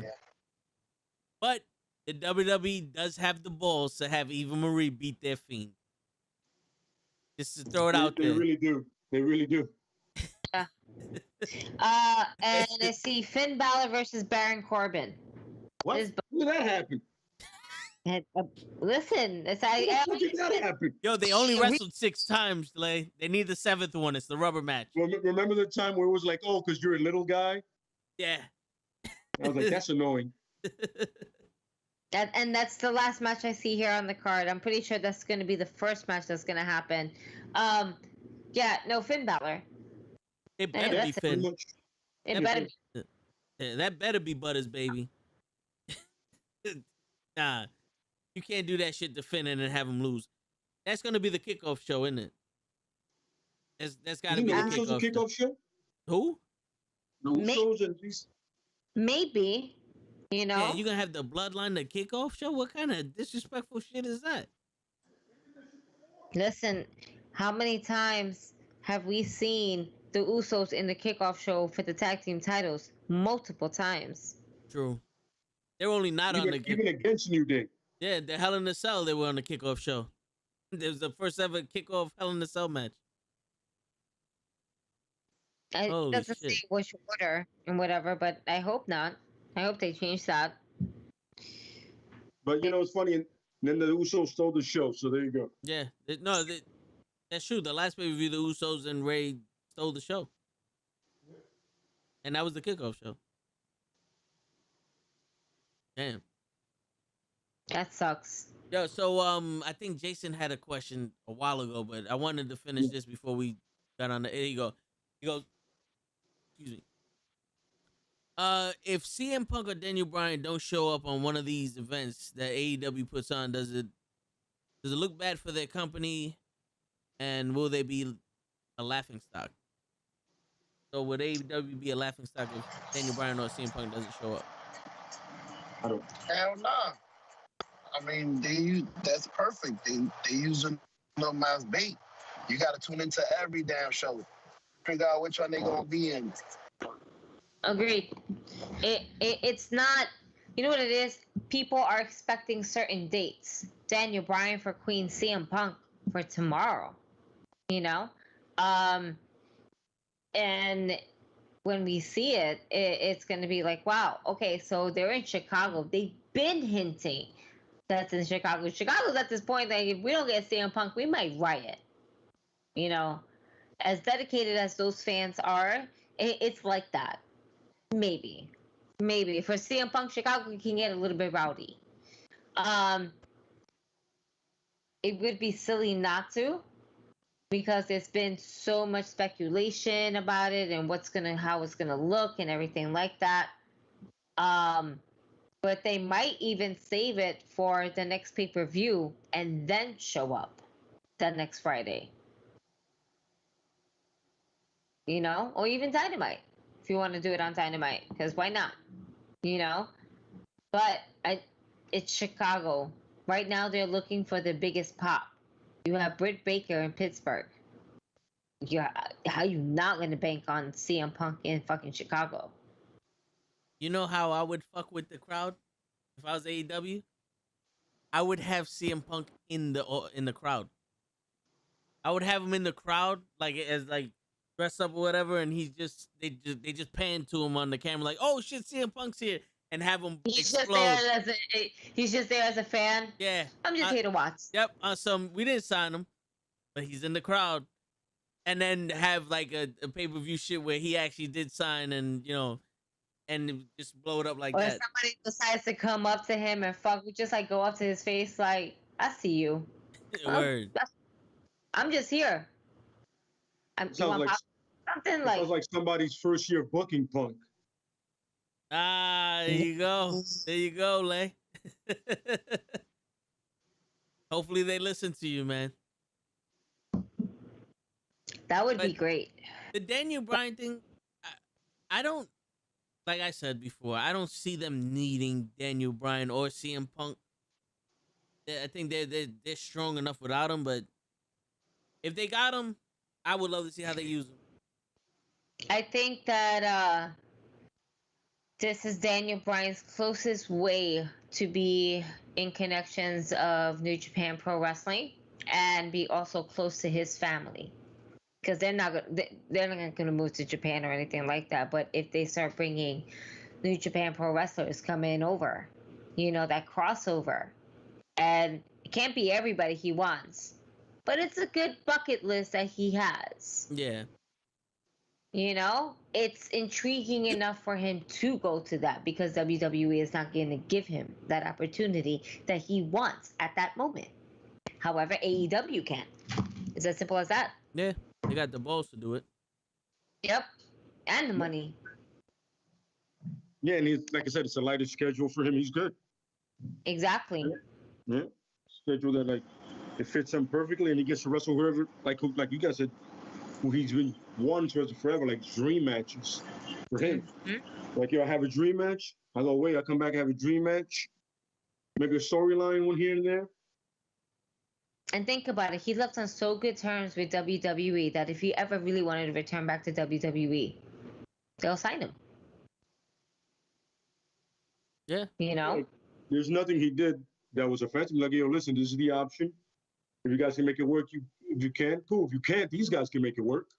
All right. Thanks, but no thanks. It's been real. I love you guys. I'll never forget you guys. It's been a hell of an experience, but I'm gonna try over there and see what's good. All right, Vince is a loving guy, you know. So if Vince is still alive, and you know Daniel Bryan wants to come back, Vince is gonna be like, absolutely, let's go. Oh yeah.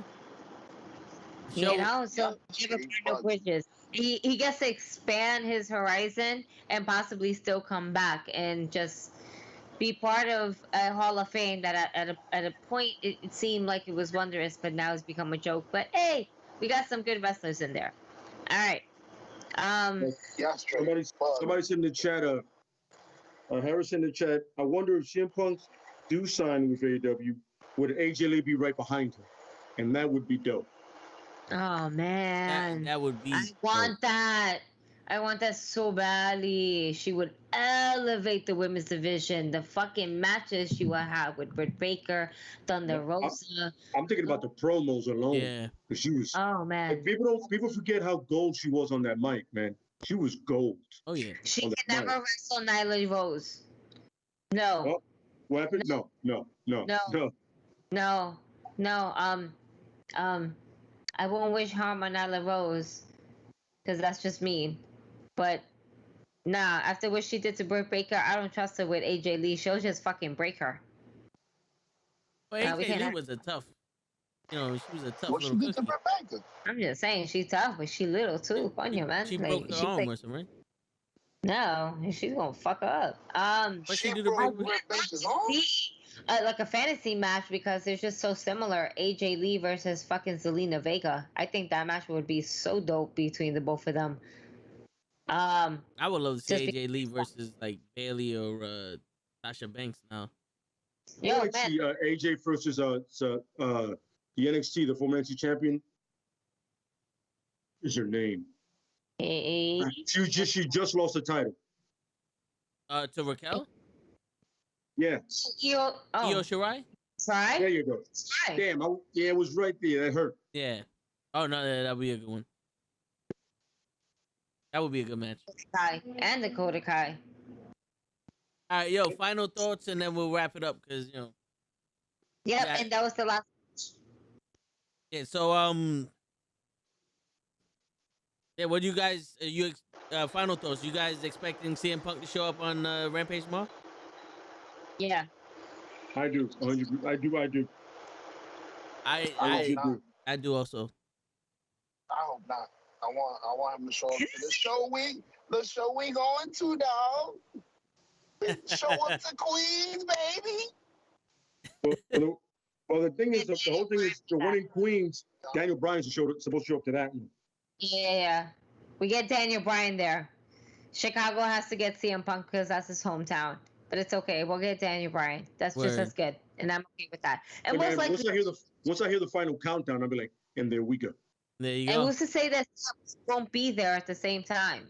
That's true. You know. Yeah. Real quick, Adam says plot twist: CM Punk doesn't show up to AEW. He shows up at SummerSlam and attacks Roman Reigns. That would be good too. That would be a swerve and a half. Yeah, but CM Punk wouldn't sign another contract with WWE. He already announced his disgust with the fucking company and how it is and how shitty he felt it was, and everything that we ever saw of him was actually real. And if you ever got his fucking CM Punk Best in the World documentary, it's all legit that he felt like all of that was real. Him leaving with the last day on the contract and all this other shit. For him, it's real. He always felt like WWE was cool, but not so cool. Yeah. You definitely got to know people. It seems like a high school. Like if you're not in with the cool kids, you can't get nowhere. Yeah, exactly. And he was not one to shy away his opinion about it. Like, no, this is my opinion. This is exactly how it went down for me. Yeah, absolutely. Word. Yeah. Yo, so all right, two things before we go. Eddie Kingston beating Miro in New York for the belt would be dope. That's what Chris says. I guess so. You know, I don't see Eddie Kingston beating this Miro, but hey, that would be some crazy shit. I want to see Miro.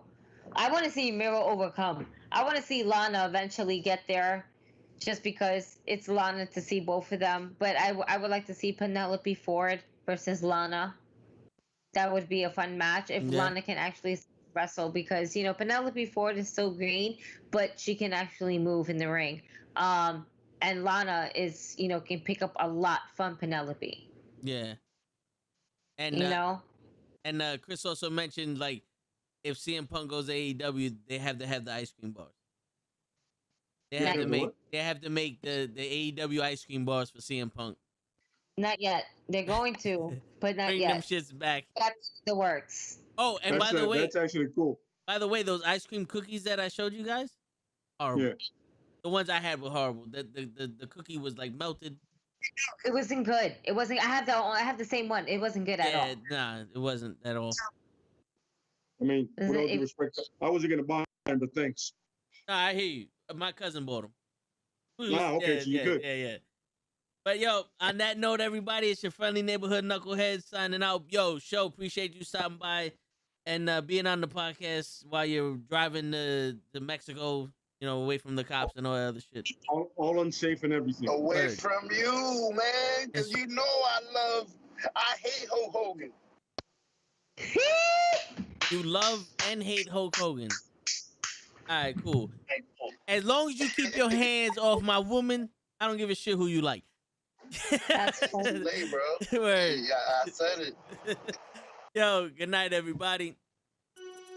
Good night. All right. Good night, guys. Yeah, good night, guys. Yo, show, drive safe, man. Word. Thank you, brother. I'll hit y'all y'all tomorrow when I get there, like at 8. Let y'all know I'm okay. How about take off the shades? Yeah. Savage. Take off the shades. You're driving better. What's wrong with you? Yeah. Nah, I'm like Ben Diesel in Pitch Black. I need my glasses. Yeah, can't see without them. Those are his prescription glasses. They just tinted. Okay, got it.